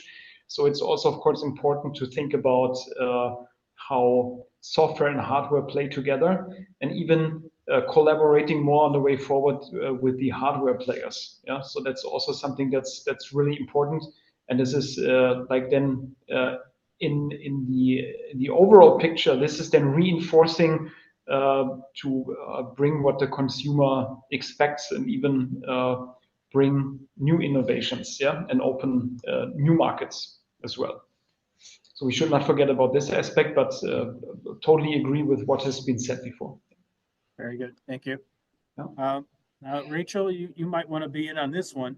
How are EU buyers viewing the SDVs that the Chinese are bringing to Europe? Good question.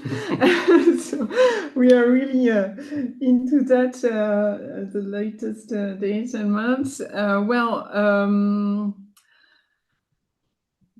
I think they change their perception of the Chinese in the sense that, and we can see also this happening in Germany. I would say in 2023 it was really the Chinese perceived as not trustworthy or not eligible to be valid as a purchase.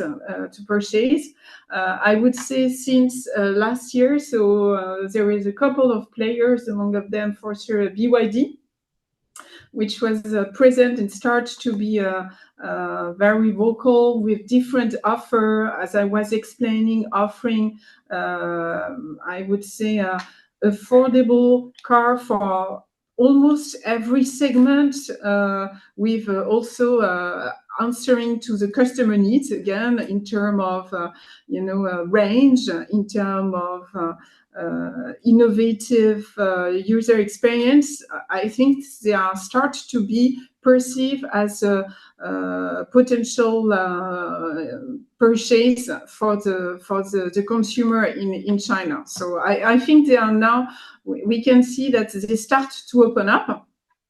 And this is something that we are monitoring very much in details. For sure, there is still a lot of questions in terms, of I would say maintenance. I would say assistance to the end user in terms of data. Where are the data? Are they protected? Are the cloud? For those kind of cars, the information kept in Europe. So all the question is still not always answered, as well with the capability, even though they are can provide some interesting offer, is the fact that if the end user are wanting to buy this kind of cars, how long does it take to get concretely this car? This is also sometimes a question mark. So still there is a lot of questions to be and problems maybe to be solved. Still, I would see consumers starting to be interested and could say why not, I would say. Now, I asked this question just because it kind of is a follow-up to what do consumers want? There's always this story of, consumers may not know what they don't know. They may not know things that you can provide something to them. They go, oh, I didn't even know that was available, right? And so that there's opportunities with consumers, right? And we've talked about this with the Chinese market, so that the Chinese consumer market is a little different from the vehicle buyers in the U.S. and the EU, and they have things that are interesting to them, that when the U.S. or the EU buyer would look at it and go, okay, I don't want to pay for that, The affordability story is obviously there, right? That's kind of a given. But I'm thinking more about the long term. How do you sell upgrades, updates, more upgrades over time? We see this with Tesla. They're selling the FSD, or they're selling faster vehicles. You get more power, more range for your vehicle. $5,000, $10,000, things like that. Those are real opportunities. There's real money to be made there. But there's other things that I was kind of curious about, is what kinds of things do you see from the Chinese, and that in the vehicles that are coming to the EU, that you're saying, oh, we should be able to do that. We need to put this into our vehicle. Derek, have you seen anything like that? Yeah, I've seen a lot of that, but I think what jumps to mind is the Neo with their chatbot in the vehicle. It's kind of clever. It jumps to mind, just the recent announcement this week of BYD's God's Eye. Talk about a pretentious name, but they're offering it starting at their with the Seagull, which is a $10,000 car, and the first level has 12 cameras, 12 like 1-2 cameras, 5 radars, and 12 ultrasonics, and that's on the C level, and it goes all the way up to the A level. That has 3 lidars on top of that. Wow. We talk about trying to make affordable systems. What's the price of someone's going to pay? How do we get it onto the market? And then they launch that, and you think, what do we have to launch as an affordable system to compete with that level of ADAS? They're definitely bringing stuff up. They're really challenging the affordability, the cost equation. And I think part of it is because they develop twice as fast as we do. We're talking about single-digit development cycles almost. Closer to 12 months definitely than 3 years. And the money they save in development, they can then put into vehicle content and really wow the end consumers. Mm-hmm. Derek, when did Valeo first recognize that your company could play in the SVD market and be a major integrator? I think we've been a player in ADAS for years. AI has been the foundation at Valeo. We developed our first AI system in 2003. It was a Nissan lane departure system sold in the US. So we've been very active in the software space, in the ADAS space. The fact that SDV has really started in infotainment, IVI, and ADAS was a natural evolution to that. As we built Fusion ECUs, what is a domain controller? It's a fusion, a greater level fusion of different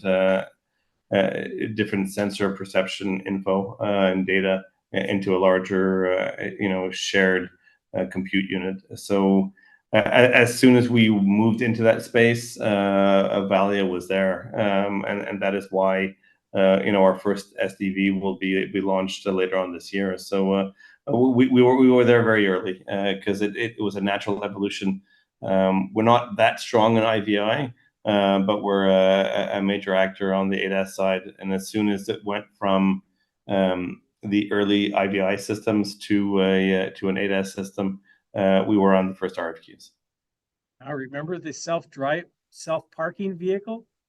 Mm-hmm. That was many years ago, wasn't it? We're going beyond that today, Bruce. We've launched with on that same vehicle I'm talking about. We're talking about level 4 parking with BMW developing crowdsourced maps. So we're collecting sensor data, not just from our sensors, from all the sensors in the vehicle. We're aggregating it into a map in the cloud, and then we're providing that to different services to be able to do level 4 parking in parking lots in China. That's the first target market of BMW to launch that service. So we're going from self-parking all the way to fully L4 parking. It's an exciting journey. In particular, I really like the tangent where you're showing the slide that had the edge compute, had the stuff that was critical to be on the vehicle, the edge stuff, and then the cloud stuff. And I really like the way that you divided it up, because I was originally thinking about that when I'm going, wait a minute, I don't want stuff from the cloud doing ADAS. There's too much latency. There's too much uncertainty about the connections to be able to do that. But when you separate it the way you did, I thought was very nice way of approaching it. Now, Derek, does that fit in with the way that you guys are approaching it as well? No, definitely. And I like the slide as well. And my first question was, what goes where? Rachel and I were on mute, and we were looking at each other going, okay, so that would be in the cloud and that would be on the edge. But for sure, I think safety critical probably belongs in the vehicle. And then as you move to the right, you're probably moving further away from safety critical. So right. for sure. But I think as you're talking about the pure driving function, we like to have that on the vehicle. Yeah, exactly. Very good. Okay, we're going to take a break. Thank you very much, guys. You're going to stick around for Julia and Siamak's presentation, so you can kibitz with them as well. We appreciate you taking the time today to stick with us. Okay, let's start the second session here. Our first speaker is Julia Garcia Tremblay. She's the product strategist for FEV-IO, the Intelligent Mobility, Machinery, and Software Division of FEV North America. and she's responsible for driving the organization's innovation and emerging vehicle and machinery development competencies. With a background in safety, autonomous vehicle driving, and a BS in physics from the University of Michigan, she focuses on AI-driven applications, cybersecurity, and software-defined vehicles. Welcome, Julia.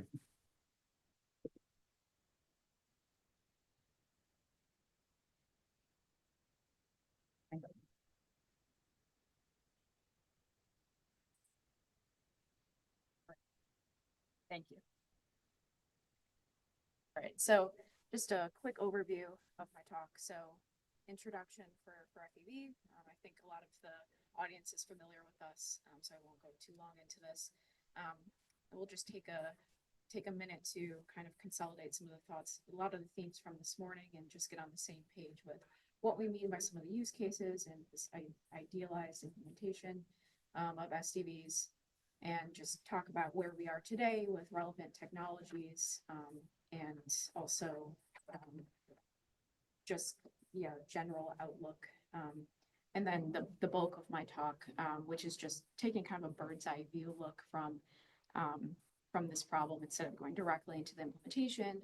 Just what kind of problems, what kind of considerations can we take from different angles? Because it's the thesis basically here is that this is a very complicated topic, and there are so many different considerations that all of the groups need to really have thought through before real change can take place.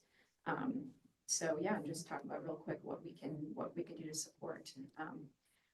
Okay, so I mentioned where I'm from FEVIO. So we as FEV are across tons of business areas in automotive and also non-automotive applications. So aerospace, defense, rail, even.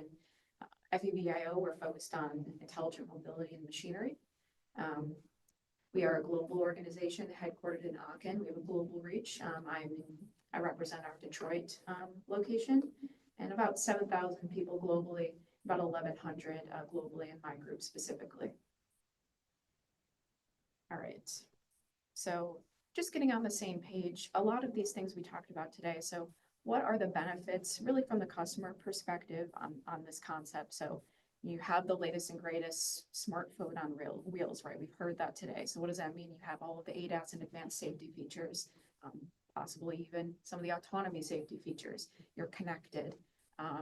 This is in your infotainment system. This is in your app, and even in your home electronics too. So the connectivity angle is endless. And even in this V2X concept with integration to the infrastructure, over-the-air updates from the consumer model is interesting, latest and greatest again.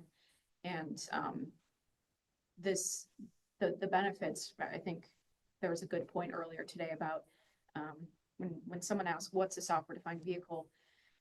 Besides the easy answer of, it's just a vehicle that focuses on software first, people think about just the benefits. It's a vehicle that has all of these things. Okay.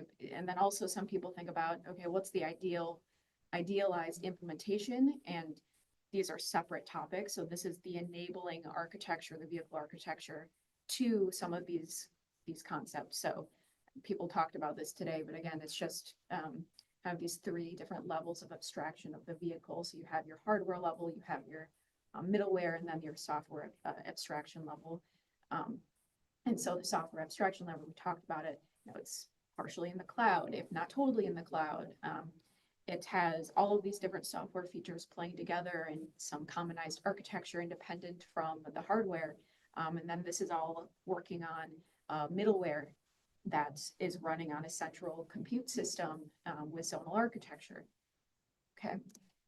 And then we have these motivating technologies. This is what's been driving. And again, these themes have already been touched on, so great validation of this, but there are these motivating technologies behind the push for software-defined vehicles, and that's electrification, autonomy, and connectivity, and kind of over-the-air updates, and this need for upgradability runs throughout these things. But these are the core technologies that really are the fundamental software pieces that are pushing in the use case for software-defined vehicles. And on the flip side, if the ideal implementation of software-defined vehicles is realized, the full use cases for these features can also be realized. So it's just kind of this chicken and egg, but symbiotic relationship between the motivating technologies and this concept in general. All right, so just a quick map of what we're dealing with, just going back 20-ish years or so. Not going to say my age, but some of these things I don't remember. But so, so, you know, the last, let's say, before COVID, so there's, you know, a huge push for autonomous driving. We're talking billions of dollars investment. Same thing with electrification and connectivity. We started to see a lot of talk around, I'll call it that a buzzword as well, but just huge investment, huge excitement. You know, we see that the initiation of the Tesla coming onto scene in the early 2010s, and then their launch with autopilot, some other tangential activities going around there. So there was just this huge excitement for these technologies and investment. Similarly, and around COVID time, 2022, I would say it was we start to see the market kind of take a pause, and some consolidation occurred. Some really reality hit a lot of these technologies. That really the answer was it's a lot more complicated than the original vision for these ideal and best case use cases. You know, think about L5 autonomous driving. A lot of the initial push was for these things, and then slowly there was some pullback on really the realistic implementation and what needs to come first, and just, you know, generally was just kind of slowed down and took a step back, the market as a whole. So I can speak from personal experience. I was at Argo AI actually around the time that they closed. So this was the first passenger vehicle car company that was that closed, that was focusing on L4 driving. So this is the first of many that closed. And we see now, and we see just last year, Ford pulling back and reducing its EV program, and just a refocus, envision for lower levels of autonomy first, and really nailing those use cases before the vision is implemented. And that's no different for the other technologies as well. So, you know, connectivity, for example, is again limited in our vehicles today, but still there are visions to be seen. And just AI is another buzzword that has its ups and downs, and huge progress has been made. I mean, obviously now there are some crazy programs out there, but this is not a term that has been, you know, new. It's not a new term. It's been around for a while, and it takes time to really realize technologies that initially are concepts that have all these questions around it, that really it's complicated, and we don't really figure out how complicated it is until we start trying to implement. And that's a lot of people try to take a stab at what the approaches could look like there. And even from a financial perspective, we had some people talk about that today. We can't even get on the same page of what the ROI looks like. So when the ROI is, what it's around, is it around the digital services? Is it around the architecture? You know, people don't even know where they're really going to profit from this. And we just know there's profit. There's profit to be had. A lot of it, right? Someone threw out engineering service providers could have 30% of the market share in software services. So like that's interesting for me, for example. But you know, everyone thinks there's something here, but like the other technologies, it's complicated. So just want to walk through basically different things that should be considered in this discussion from different angles, kind of taking a bird's eye view from this topic. So this again was mentioned, so love to see it. So just from a regulatory perspective, I think there's a joke every time I go to an event. It's like, oh, you're engaged in software-defined vehicles. It's always, well, what is it, right? Everyone has a different answer. The definitions have not really come to fruition yet. No one agrees on really what we mean by software-defined vehicles. And I think autonomy is a great example of that as well. And we spent a lot of time in the industry talking about autonomy and developing nomenclature and taxonomy to get everyone on the same page. so that progress can be made. And there are consortia and groups that are really focusing on just this autonomy piece, same thing with electrification. And there's a whole ecosystem just on the regulatory and best practice piece for these technologies that we haven't seen yet come about for software-defined vehicles. Discussions like this are the baseline for that. But again, I think this is a call to action for everyone to think about getting on the same page as an industry. And we really also want to inform regulators also. And this is primarily for risk mitigation. We're a self-certifying country. That's not true for the EU when you need to go through the homologation process. But we really want to be risk averse, especially, I'll talk about this later, but we talk about liability. Great question earlier. We want to do our best to help the regulators help us and engage in risk mitigation, especially for the consumer. So I mentioned autonomy. So everyone's familiar with this breakdown of the levels of autonomy, with respect to the driver engagement in the driving task. So this was a great initiative to develop a common understanding of milestones within a particular technology. Because remember, autonomy was a buzzword too back then. And this gave a tangible approach to making concepts become more of a reality.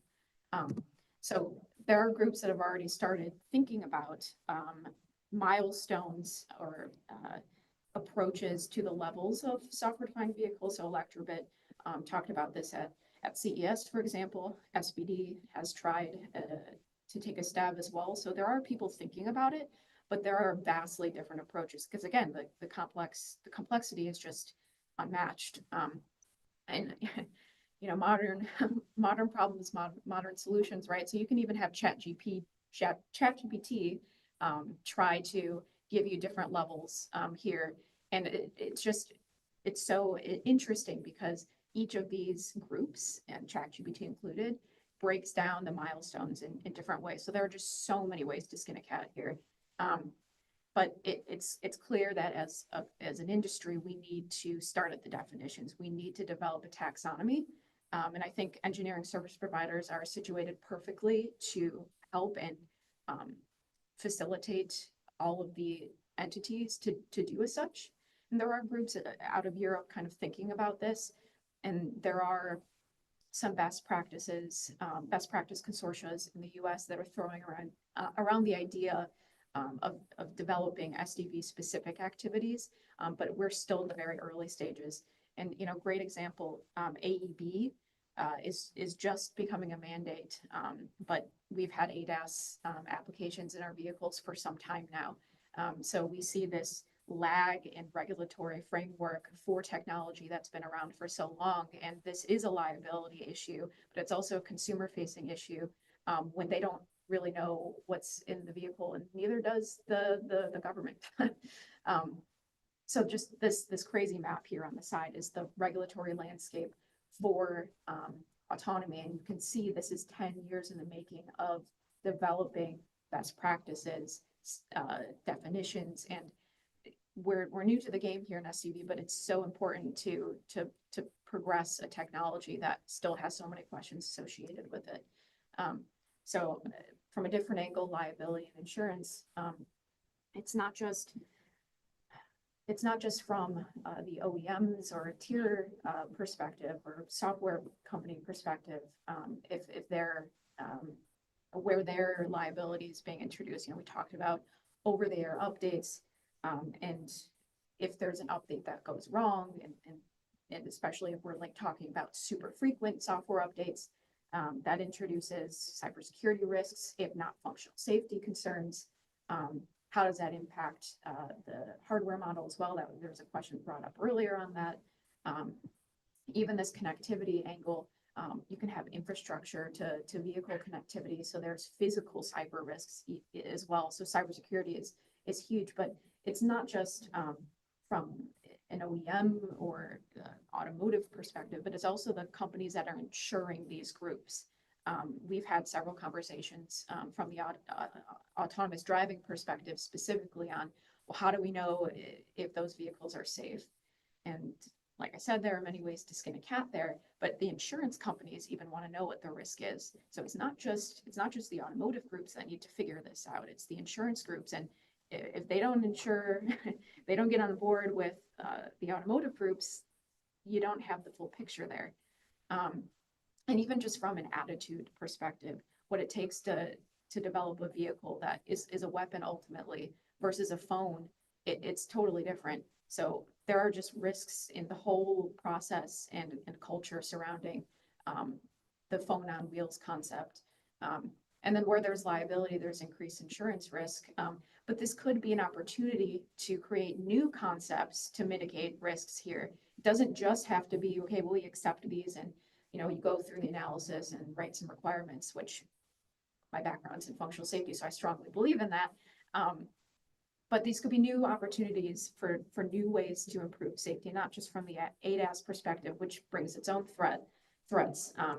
But we're part of a group called StreetScope. So this is a startup. They focus on giving you a real-time hazard index or risk calculation based on vehicle dynamic data and traffic and all the interactive characters. And it basically could be a method to give you real-time feedback both to the driver and also to the insurance provider on really what the risks are. So it's an example of different ways to look at the problem. So yeah, I think the industry also needs to get creative here about how to reduce risks just beyond the typical methodologies and standards. And I think we saw that as well in autonomy with new safety standards and this kind of holistic view of safety coming up with safety case development, which is also a special focus of mine. Looking at operational safety and safety of the intended functions of SOTF 2. So all of these different flavors of safety were relevant for autonomy, and they were new because the challenges of the safety and cyber risks were new. And this is no different. So we need to think about how we can mitigate risks in a different way. And a lot of this was also touched on, but from an automotive perspective, what are the challenges from them? So of course, all the insurance, the nomenclature, the taxonomy is missing. So I think their biggest issue, just everyone included, is the roadmap. What does the roadmap look like? And part of the confusion in the building of roadmap is, yes, because we don't have real clear definitions. The technology hasn't been thought through, and there are so many considerations. But also because we talked about this, the culture of these OEs and tiers too, it's just totally different from the West Coast companies or the Teslas or even the Chinese companies. And the culture of the company is ingrained in the processes, the people, the personnel, and even the functions and the applications themselves. It's not so simple to just convert all of your legacy platforms into these new models because it's ingrained in the DNA of these companies, and it's a real challenge that all these groups are facing. And I think you've heard me answer some questions today about just being practical in what steps could be taken to further this technology concept. And I think this was also touched on a little bit today, but you can slice and dice the technology in different ways. But let's say you want to talk about reallocation from some computing power from the onboard systems to the cloud. This is a key feature of software-defined vehicles. There's huge benefit in converting some functions to the cloud. You can think about what kind of computing power is needed for some of these functions, especially if it's real-time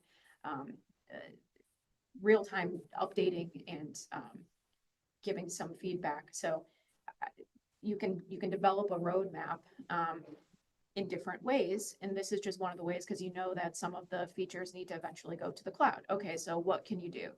Well, you can look at what's most practical, what's the biggest bang for the buck, and start converting these better features first. So like safety critical functions, motor control, probably not the best place to start. But some of the infotainment systems and Other systems might make more sense to start kind of switching over first to see if the use cases are really what they're supposed to be. And the technology roadmap can then be built around small piecemeal milestones like that. So it's just a practical approach to get to the overall this ideal implementation. And again, like just computing on the cloud is just one piece of the overall SDV concept. So the technology roadmaps will be very complicated, just as the SDV concept is complicated. And we've also touched on business models today, but from a little bit of a different angle. So we talk about all of the ecosystems around this, and the automotive industry is a strong ecosystem already, but software-defined vehicles are really pushing the boundaries of what that looks like. This concept of tier 0.5s, where it's no longer just, you dump your the supplier dumps its cameras or whatever over to the OE and gives them the spec sheet and they're done. It's a real partnership and continuative life cycle with these updates. You have to hold hands throughout the entire cycle. So you really see more partnerships established. And then this is just with the existing core functions of the automotive group. This isn't even considering what other disruptions in the marketplace could happen in these tangential markets. I mean, everyone needs to kind of figure out where they play and where they are situated, because ultimately this affects everyone. I mean, everyone drives a car. It's pretty clear everyone's affected here. And I don't hear people really talk about what car sales might look like and all of the groups that are involved in car sales, but they always are deeply engaged in this as well. And then we also can see new concepts coming out of this as well. So there's a chance to be really creative here, and new marketplaces could erupt as a result of that. So just an example, I'll move my screen. Well, I can't move this, but this is this digital loop concept. So our headquarters in Aachen are very engaged in this, but we can envision a digital homologation process where we work hand in hand with partners to further update and upgrade vehicles in this totally digital way that otherwise would take very long time. If you guys are familiar with homologation and type approval, it's no easy feat, but this ecosystem can really engage users more effectively and get out these iterations fast. And again, the US market is totally different with self-certifying and processes that might change, of course, with regulations, but Europe is a whole nother beast with type approval. So we need to also rethink those kinds of models as well. And I mentioned this partnership model. So this iterative loop of constantly getting the upgrades, it means that no group can totally disengage from the process of vehicle releases, which is different. And the business model is core to SDV, and it's really not thought through in total yet. So this concept really needs to be further thought through. Then I mentioned just different business models. So, subscriptions have been thrown around, but just used car sales and dealerships. The OEs are still engaged in these things. So what does car sales look like when you go into a dealer, but you're getting continual upgrades in your garage overnight when you're sleeping? Do you even go back to the dealer? And there's a question again earlier, do you might need to go back to the dealer and get upgradable hardware too? So this model it sounds pretty costly, frankly, right? So it's not just implementing the technology, it's also the sales models behind how we engage in the automotive industry as consumers as well. And even tool chain companies need to figure out how they play in this space. We're thinking about aligning tool chain companies, making things open source now to really commonize how we develop software. Like autonomy, for example, is a huge thing. And this software-defined vehicle approach is no different, especially when we're talking about commonized architecture, which is required for the ideal use case. And then new concepts as well. So Derek already mentioned SD-verse. So we're both engaged strongly here. So this is a software marketplace. I'll go there first real quick. So this is a group that basically you upload existing software products and features, and it's a B2B marketplace. So kind of like this SDV concept, you can come and pull products that exist and then integrate it into your system. And I mentioned also tool companies, our partner MathWorks. Model-based design is a perfect opportunity to use their tools and to approach this need for commonized architecture with their tools. So they're situated well to develop this SDV concept. But a lot of tool companies need to rethink their models and adapt to these to this application. And just from a non-automotive perspective, I'm going to coin the term SDX. I don't know if that's been coined before, but I'm going to coin it here. So similar to, I'm not sure if you guys are engaged too much in the non-automotive groups, but we are, and we often work on applications, let's say yard trucks, for example, or rail companies that are engaged with electrification and ADAS topics, and even autonomy. So where it's challenging to some extent in the automotive industry to adapt some of these technologies, whether it's the consumer or not, there are opportunities in the non-automotive space to also adapt some of this technology. So the benefits are often the same, and the models of vehicle development are different. You know, how often is a new rail carriage developed versus a vehicle, right? So there are different opportunities here. This is an SDX example, software-defined trucks, SDTs. Okay, so you can just read here the use cases and the models for monetization and more cost-effective vehicles is no different than the automotive case. And we're engaged in this. We're engaged actually in this space already. So just to speak a little bit about us, we have vast experience in every application layer in the software-defined vehicle problem. So we have vast software process experience, development experience, safety, cybersecurity. Also, we are well-versed in the middleware piece. We were at CES demoing this year our SDV concept with all of these concepts in one, and then also in the hardware architecture layer as well, where we even have our own gateway solution that can serve as a demo for the zone architecture concept. So we are well situated to partner with anyone looking to further their SDV, either roadmaps, technology demos, architecture, whether if you're further along, we can support. So thank you. Thank you, Julia. Let's see, we got some questions get going here for you.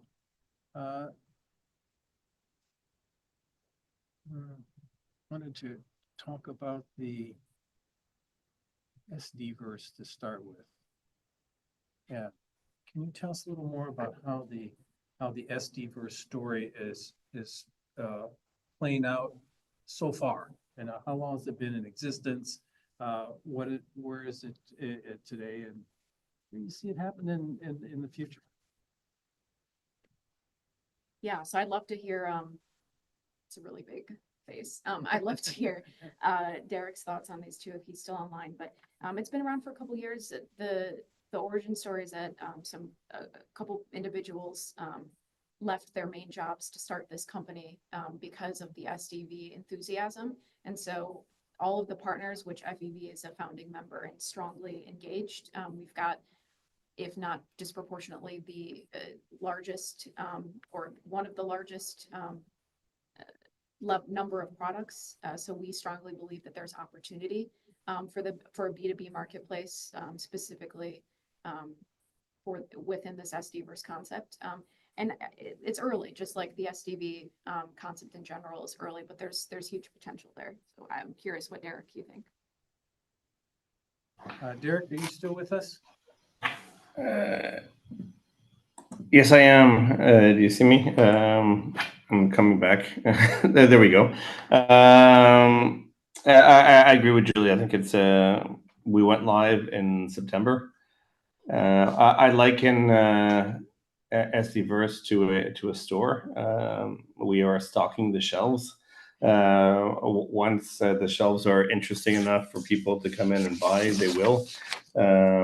But we have to get the content on the shelves first. FEV, I think, is the one who has put the most out there so far. Valio has put quite a bit out there as well. So we're trying to make it interesting, so that people start coming by and seeing what's out there and what they could apply at their company. But I think it's necessary when you talk about SEVs to start thinking about the idea of a marketplace and how you can buy and exchange or buy and apply software to your SEVs. Very good, thank you.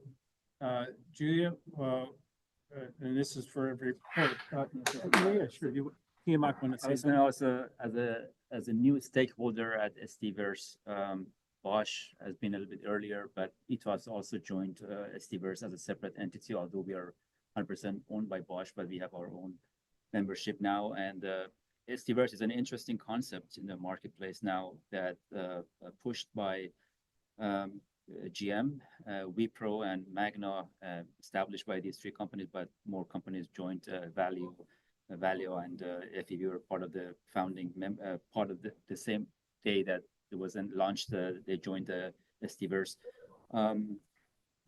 Basically, the push is, the idea is to bring software into a more commodity level as much as possible, where OEMs who are the consumers of this software can, with a little bit more transparency, see the specifications and requirements and things like that, so they can engage in conversations and basically, hopefully, reduce the burden of a lot of discussions and inefficiencies that goes along with the procurement of the software into a better level. So that's basically the idea, and this is a new concept, and we are all looking forward to see how it works, and we'll see. And it's some people correlate that to like a dating site where people can sign up and basically, can meet and match and take it from there. So we'll see how it goes. Thank you. Thank you, Seema. Julia, what are are you seeing any upcoming regulations or working groups specifically for SDVs?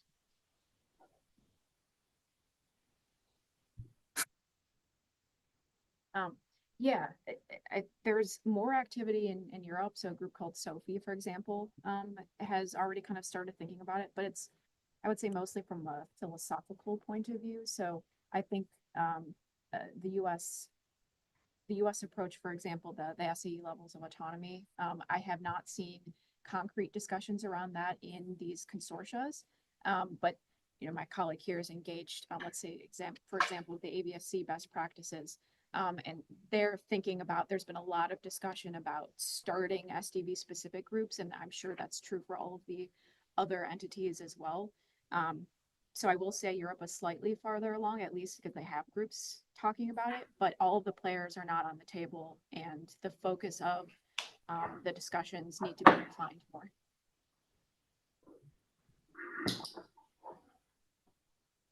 Okay, yeah, here's one from our audience here. We readily accept new terms and conditions for our phone software. What about liability to the users for cars? Yeah, I fully agree. We're all consumers of vehicles here too. I'm concerned about that. I decline all the cookies, all the non-essential cookies on a website. So, I try to be more thorough, but I'm engaged in these kind of topics. But I think it comes back to the question, how much of this is organically driven by the consumer? And ultimately, if the consumer does not benefit, or there are serious liability or safety or cybersecurity risks that outweigh the benefit of this technology, then it can only go so far. So all of these things need to be thought through, and the consumer has to be first in mind, not the technology implementation. Derek or Martin, do you have anything you wanted to add on that? No? Okay.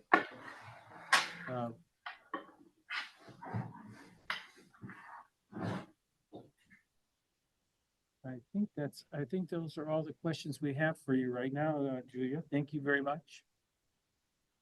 Our next speaker is Siamak Moshiri. Siamak's a seasoned sales executive and automotive technology strategist with over 15 years of experience in software-defined vehicles, ADAS, and e-mobility. As a key account manager at ITAS, he drives sales strategies for SDV solutions, collaborating with major OEMs and open source communities to accelerate digital transformation. With a background in mechanical engineering and MBA in strategy, he combines technical expertise with business acumen to deliver cutting-edge automotive solutions. Welcome, Siamak. Let me share your screen here. Hi, everyone. My name is Siamak Moshiri. I'm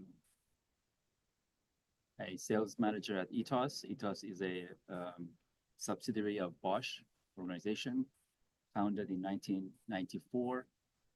We are basically in the business of software from the Bosch side. And I don't have any slides to basically for ITAS introduction or anything like that, but I'm sure that most of you know Bosch and involvement of Bosch as a big OEM, a big tier one supplier, similar to Valeo and other colleagues here, some of these other colleagues here.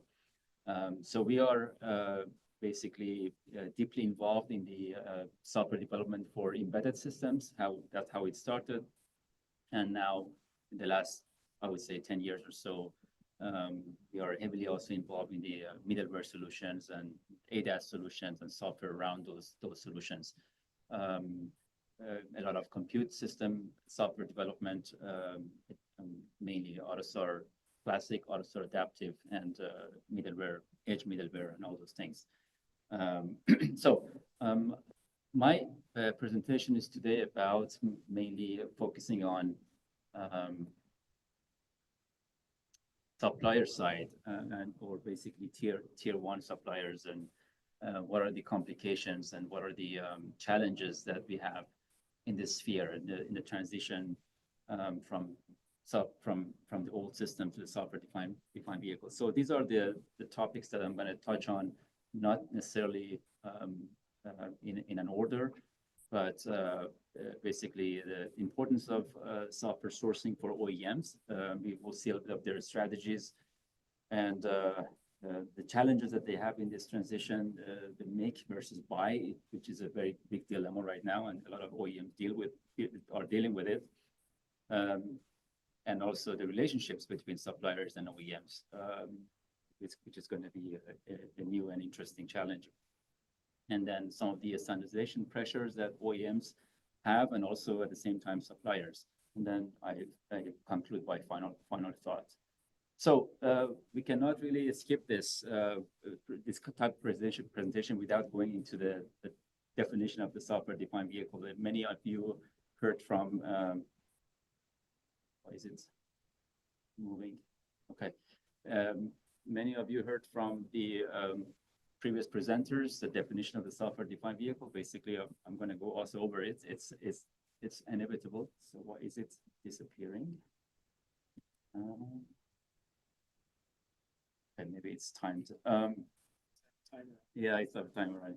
So basically, for me, the definition is simple. If we can 100% decouple software from hardware, we're going to have an ideal situation where software-defined vehicle is about. But we all know that this 100% is not going to happen. So there are linkages between software and hardware, and basically the core, as I mentioned in one of my previous comments, also the core of the software-defined vehicle is enhanced user experience. So basically, that's what it's all about.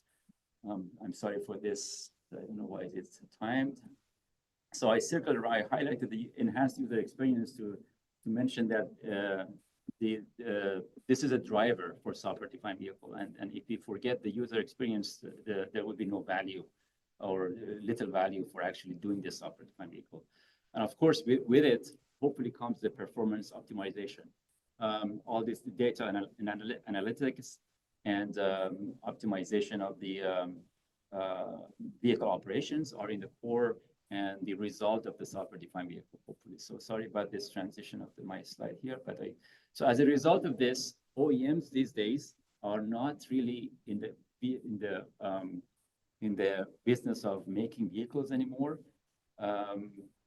or building cars per se, as they were in the past, but also going toward more developing software, and software, basically the concept of software on wheels. This trend creates a fundamental shift for OEMs, you know, and if I want to go back quickly to my next topic here, these are four main areas where OEMs need to deal with these challenges: product innovation, collaboration, and development. Product is not anymore a dominant design where they produce that product or system or component for a standardized vehicle, but they have to really deal with and cope with the rapidly evolving hardware and software. In the realm of innovation, we are talking about going from a 48 months or 3 or 4 or 5 years of vehicle development into a continuous hardware and software innovation. And we see the effect of China speed now. It's been talked about also in the previous discussions. And we're talking about now the life cycle of innovation of something 12 to 18 months, let's say. This is very, very, very quick for traditional OEMs. In terms of collaboration, sourcing and procurement, we are moving from a homogeneous sourcing method to the more heterogeneous, where some OEMs go for buying more mature dominant domains or the components toward a heterogeneous way where they can make or buy decisions differently. On the development side, products or vehicles are not really developed globally, but also every region has its own preferences, customer experiences, and customer needs. So this is exactly in the core of the software-defined vehicle driver. So all this creates challenges for OEMs in their supply chain, in the challenges that they face in terms of regulatory and compliance side, and also the competition. So on the supply chain, of course, when things goes more toward the software, microprocessors and chips are in the core of it. And we saw in the last 2-3 years, the chip shortages created a lot of vulnerabilities for companies. Also, software itself could be in the core of the supply chain challenge. In terms of regulations, we are dealing with the AI Act now, and the functional safety regulations will pressure us, will force us. There are cybersecurity regulations, and these regulations are constantly changing, and their meanings and their definitions are changing. Market competition is also very intense. We see companies like Tesla, disruptors, and also Chinese OEMs are coming to market and pressuring the traditional OEMs a lot. But not only that, we'll see that hyperscalers like Google, Amazon, Microsoft are intensifying their entry to this overall automotive sphere. From the bottom as well, companies like NVIDIA or Qualcomm, NXP, they're also increasing their pressure, but they're not only making microprocessor, but also they're coming to the ADAS sphere. So these are all cash squeezers to the OEMs. So how to deal with these challenges? OEMs need to change their strategies in terms of sourcing. They deal with a couple of scenarios where, in terms of proprietary sourcing versus open source sourcing. There's also pressure toward the standardization, how much standardization they prefer to keep, and what is the boundary between the proprietary and open source developments or sourcing. So creating this balance between all this is very important, very crucial for OEMs. I think in this visual, I wanted to capture a trend that we are moving from left to right. Basically, on the left side, you'll see what it used to be in a standard way of doing business, where a project was a company like, for example, Bosch or Valeo or Magna for their systems to an OEM. They were defining a project, and that project used to be different from this OEM to the next OEM. So there was little standardization in this methodology, whereas in the second or in the middle shape, you will see the API is coming to the place where a lot of standardization is happening in the API section. Companies like, for example, Vector or ETOS or even sometimes Bosch, they standardize their APIs. Now the ideal situation and the paradigm shift is going to happen in the right shape. That's an ideal situation where everything would be not everything, but a lot of open source software contents will be provided, and the OEMs demand code, programs, and a lot of standardization on that area. So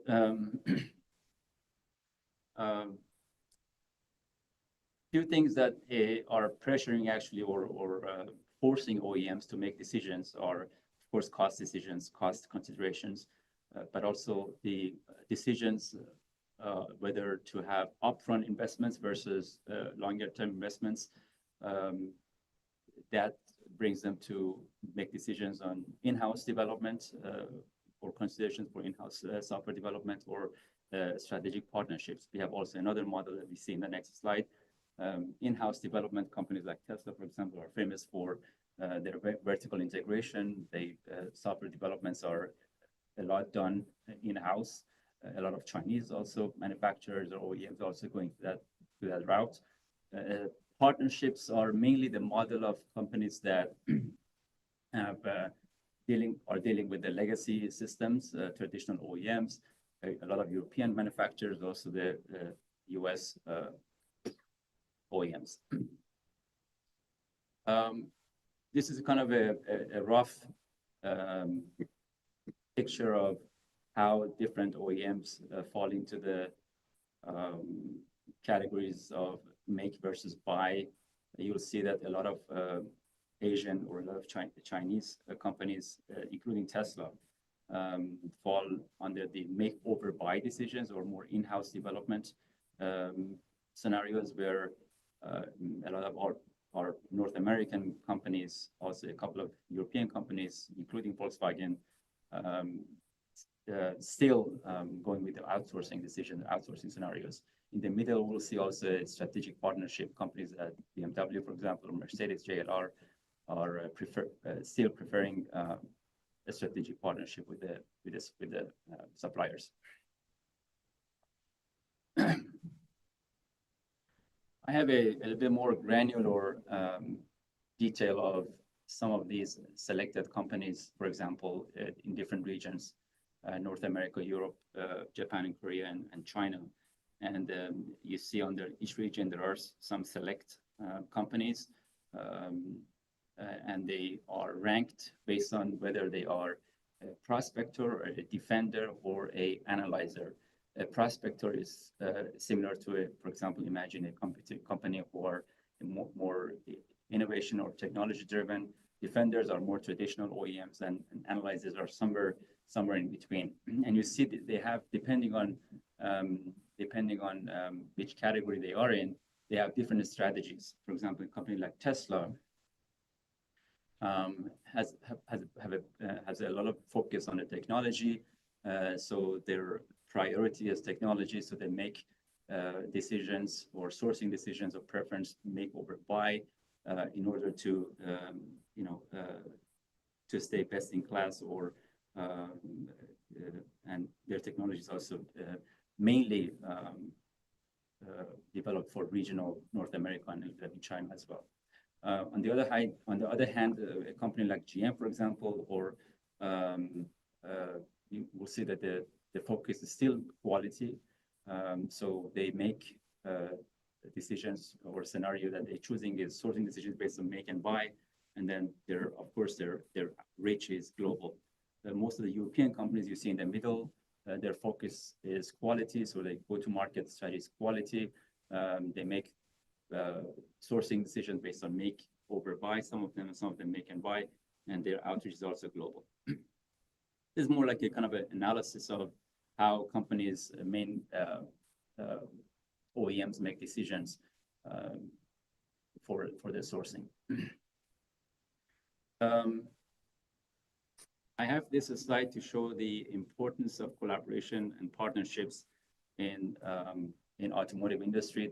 Those big brands that you see on the top, they are just selected, a handful of selected companies, but you see that in different layers of this technology that they're dealing with, cloud and user interface, companies who are enablers of the end user applications, vehicle operating systems, and on the SoC level, these OEMs have different partnerships with different companies.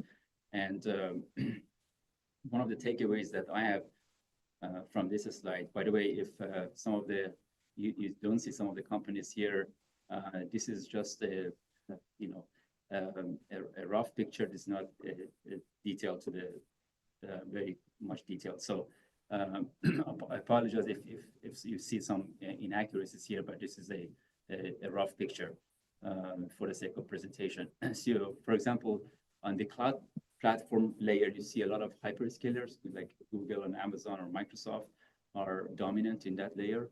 And in the bottom side, on the SoC compute platform, you see the chip makers. So as I said before, these two layers are kind of squeezing the automotive industry from the top and bottom, and they're getting more and more into the ADAS or software-defined vehicle area. So on the vehicle operating system, right in the middle, you see still players that are traditionally involved with the automotive sector, companies like Vector, QNX, and Red Hat, but not necessarily. So we know that QNX operating system or Red Hat operating systems are, since 15, 20 years ago, very active in the automotive industry.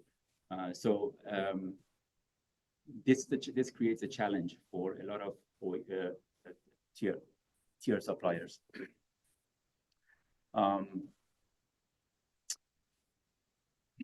So what does it all mean?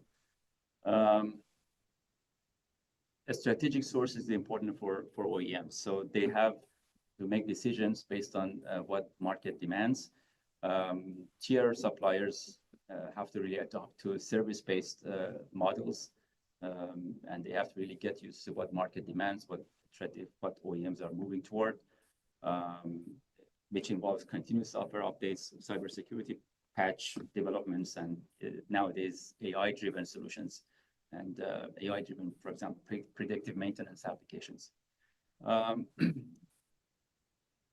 Standardization and partnerships are key. As you saw in the previous slide here, none of these big companies can do it all by themselves. They had to get help and support from the ecosystem of the automotive industry these days, where hyperscalers and chip makers are part of it, and this is inevitable. So the cross-industry collaboration, I mentioned here Steverse again. Steverse has come up again before, and we touched on it and how it works. I wanted to go to the website again, show, but Julia mentioned the screenshot of the STverse and the companies are involved. So basically, I'm glad that that topic is brought up. And this is a new business model. So other companies who are involved in the overall collaborations ecosystem are STV Alliance, Eclipse Foundation, AutoStar Foundation, Sophie. These are just a handful and major foundations and collaboration entities. The outlook of the automotive industry, the outlook for OEM software strategies are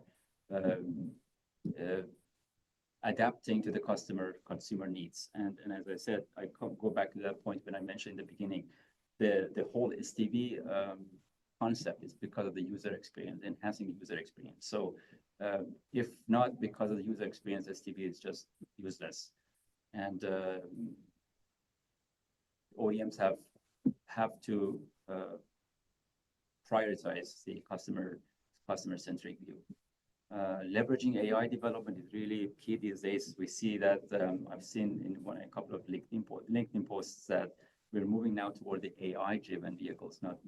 So the term of STV is kind of old-fashioned now. That was an interesting topic. And then, of course, navigating the supply chains is very important for OEMs. This is a very complex situation, as Julie also mentioned in her slides. This is something that OEMs have to deal with, regulatory pressures, standardization pressures, supply chain dynamics are changing, evolving. And I will finish by this thought that the transition to STV is not just about a technology shift. It's a fundamental shift, and it's a change in how the automotive industry as a whole works and operates. Thank you very much.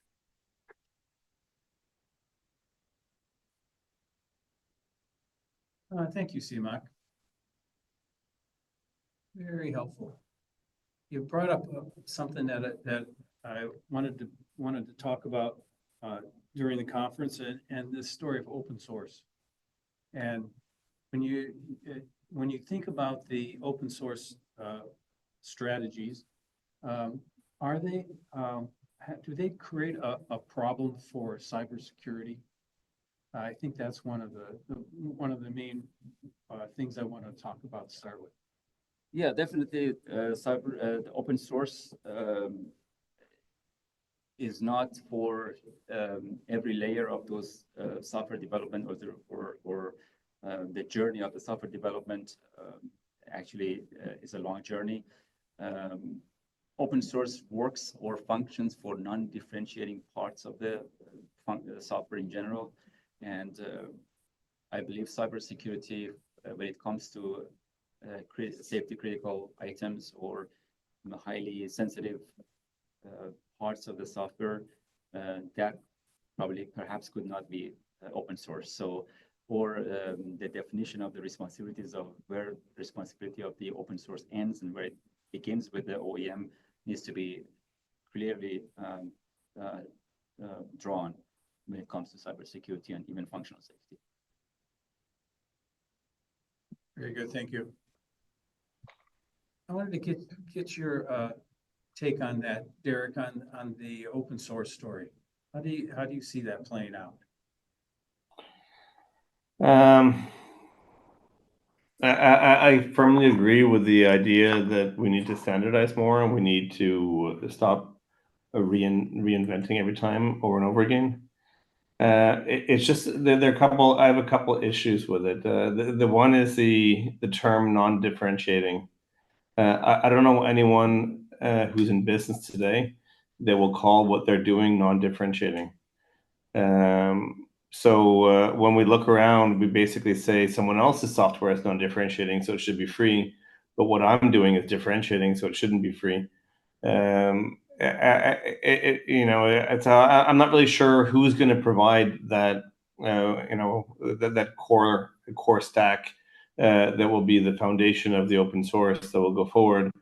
Everyone is sort of looking at everyone else and saying, okay, provide your software to that stack. So it's an interesting game right now. I think if there was a real contribution and people really put all their cards in, we can probably develop a core stack that can then be distributed and maintained and managed. But it's a bit, I guess Julia would call it theoretical, right, Julia? From before, it's nice if it happens, but what's the road to make it happen? And the road to make it happen, the business model needs to be there for people to truly find financial and business sense out of doing it. And for that to happen, I think there are a few more questions to be asked.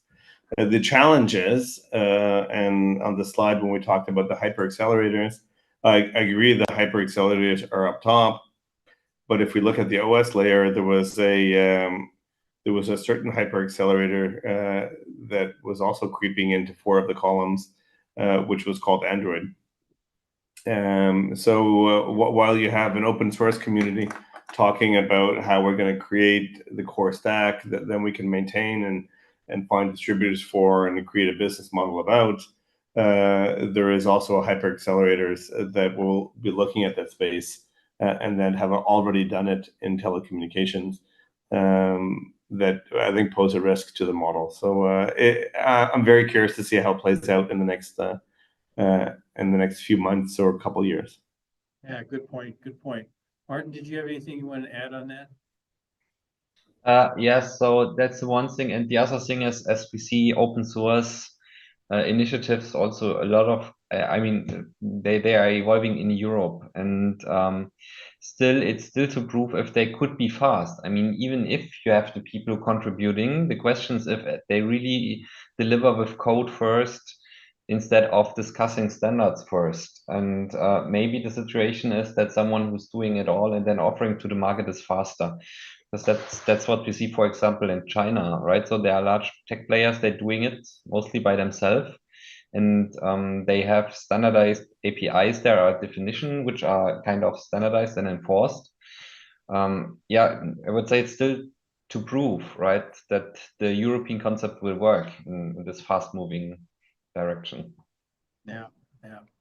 So one of the things that we've been talking about is the manufacturers and the vehicles pulling things down to be used in the vehicle, programs, advantages for the consumers. But also these vehicles are actually collecting a ton of data. And there's a lot of data that's probably going out of the vehicle as opposed to into the vehicle. Okay.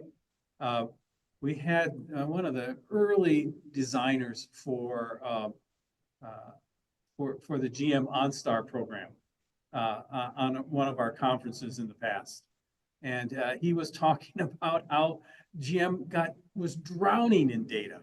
That they were collecting so much data that they could not store it, that they had to delete it after like a week or something like that, because they had so much data that they were gathering. You know, when you have that many vehicles on the road, how does this play out within the SDV the function? I'll start with CMOC on that. Of course, SDVs produce a lot of data, much more data than non-SDV vehicles, and these data are meant to be by the OEMs or also suppliers to fix or to resolve some problems or to address some of the challenges. That's why the amount of compute processing powers in the cars and the vehicles that are in the realm of the software-defined vehicles are huge and are getting bigger by year. So that's a challenge. I think that's why the companies who are producing these computers or the main computers for the vehicles are now trying to basically come up with ideas that, okay, how can this useful data can be maintained and either in the vehicle itself or in the cloud or passed back to the OEMs or whatever needed OEM need to use them.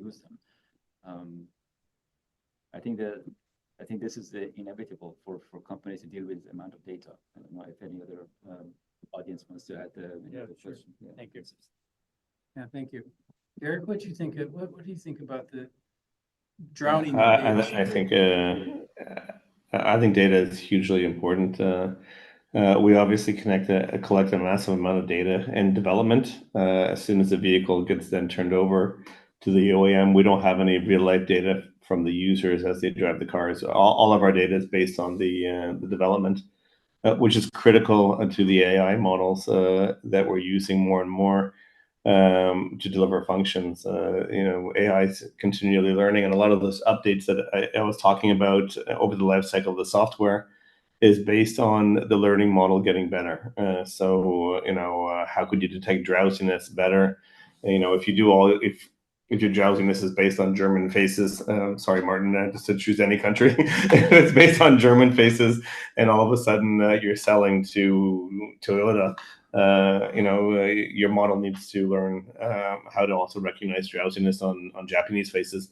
I think I'm not sure if there's ever too much data. You can definitely drown in it. It's very expensive. Taking data out of the vehicle is extremely expensive. But as we go from, I guess, the amount of data you need to deliver functions to the amount of data you need to actually get to an end-to-end model in autonomous driving, really when we're talking about navigation on pilot, urban, highway, and where you go after that, I think data will be the determining factor. I think the models will start to get more mature. I think we were all shocked by DeepSeek and how they distilled the model from OpenAI and others. I think we'll start to see that to play in that space, you need data. And to get data, you need to partner with the OEMs. The OEMs have the data, but they don't always have the algorithms. Some of the tech companies, the supply base have the algorithms, but they don't have the data. So it will get interesting. But I think data is, we talked about it being the oil in the digital, the digital generation. I still think it is. I still, we've done a lot with data. I think it's a lot more to happen with data, and AI is definitely going to push us to want more data in the future. Very good. Martin, did you have anything you want to add on that? Yeah. I can just second that. I mean, we discussed about moving also functionality to the edge cloud and so on. And in that world, when that comes alive, then it's even more critical, right? So a fully connected vehicle can easily create around 70 or 100 gigabytes of data per day. And that's not all, they're still not including all the video data you get from, for example, 10 cameras. So it's a huge amount of data, and you need to really think what data can be used in the car and what can be used for training, for example, also on the edge or in the edge cloud. Question is if you really need to move it to the central data centers. I think that's also the discussion where the auto industry should also connect with the hyperscalers and also the telco players, of course. Very good. Thank you. All right. I think we're about ready to wrap it up here. Let's go with one last question for everybody. When you look at within the representation of software-defined vehicles, what will the industry look like 10 years from now with the from a software-defined vehicle perspective? Derek, we'll start with you. Really? No. I think I'm not even sure if it will take 10 years, but I think in 10 years, it will be the dominant vehicle architecture. I don't think all SDVs will be the same. I think some will find their efficiencies through the cost savings in the architecture that Martin talked about before. Just in the reduction of ECUs and wiring and the efficiency and assembly and maintenance after that. And then you'll have the extreme SDVs, like I talked about, the the God's eye and everything that means, all those sensors and actuators and the compute generator on there. So I think it will become a dominant architecture. I think the spaghetti that we have today is really a BOM focused. Only add the harness if someone's ordered it. I think we're getting to the limit that it makes actual financial sense to do that, and we will see different levels of SDV from the more economical version to the higher version, but it will be the dominant architecture. That's interesting. Yeah, to see whether there'll be different flavors of SDVs. Rachel, do you have an opinion on what you see happening in the next 10 years? Yes, I think beyond the architecture, I think the experience will be at the center, and that we will see a reinvention of this experience being more customized, more personalized to the driver itself, also to the occupants, because sometimes you're driving alone, sometimes you're driving with your colleagues or with the family, and this giving you the opportunity to really bring value on the way, depending on what you want to do, what you want to experience, and also hoping that this stage will be maybe L4, so really automated driving on the roads, that it's enabled them to really all together in this private space and to enjoy this experience on the way. Yeah, very good. Martin. Yeah, so what I expect that we probably have different archetypes, or let's call it also different types of dominant design depending on the region where you're in. So that is certainly something which needs to change. You'll also probably see just a couple of major players in the big software platforms, because that everyone is doing it by themselves. I think that's not viable for everyone. Yes, and you're expecting a shakeout. You'll see. Yeah. You're expecting a shakeout, right? Yeah, in consolidation, yes, or sourcing. And I mean, collaboration and ecosystem is key, and we see this in the internet and the platform economy as well, because it will create much more value for the customer, and that is key at the end, and that will drive the economy. Very good. Julia, what do you think? Yeah, so what's the outlook? I think my take, so I agree with Derek. I think we'll see differentiation across the board with different aspects of the concept. I think in general, it's a good rule. Whatever we think the development will come to, it won't be, and then other ways we'll be surprised. And Dima. I would say AI, emergence of AI will change the landscape of the ADAS systems quite a bit, and I think ADAS systems will progress and advance maybe by leapfrogs in the next 2, 3, 4 years as a result of AI. A lot of companies are already doing integrating AI systems in their ADAS architectures. Chinese started already a couple of weeks ago by DeepSeek, and OpenAI already, I think BMW or Mercedes already using ChatGPT chatbots in their vehicles. So this is all on the surface, and I think further down into the architecture, these things will go deeper into the ADAS functionalities. Another thing that I'm predicting that can happen is a lot of consolidations will happen in the next 10 years in the automotive industry.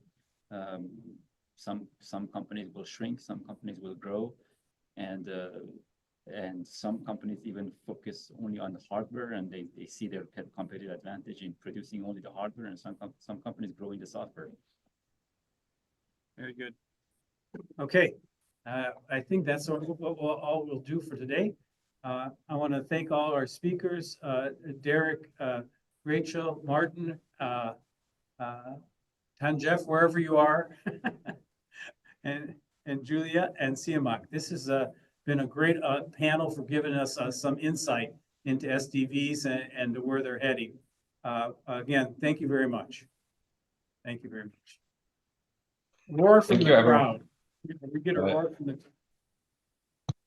All right, want to close it off now with thanking our sponsors, our affiliate providers for the helping us with the conference, and because we couldn't do it without them. We have a special sponsor for this particular conference, PTC, that we also like to thank. And looking forward to seeing you all again in April. We're looking at the effects of the new administration in the U.S. on the U.S. automotive industry. So looking forward to that, and we'll see you then. Take care. Bye-bye.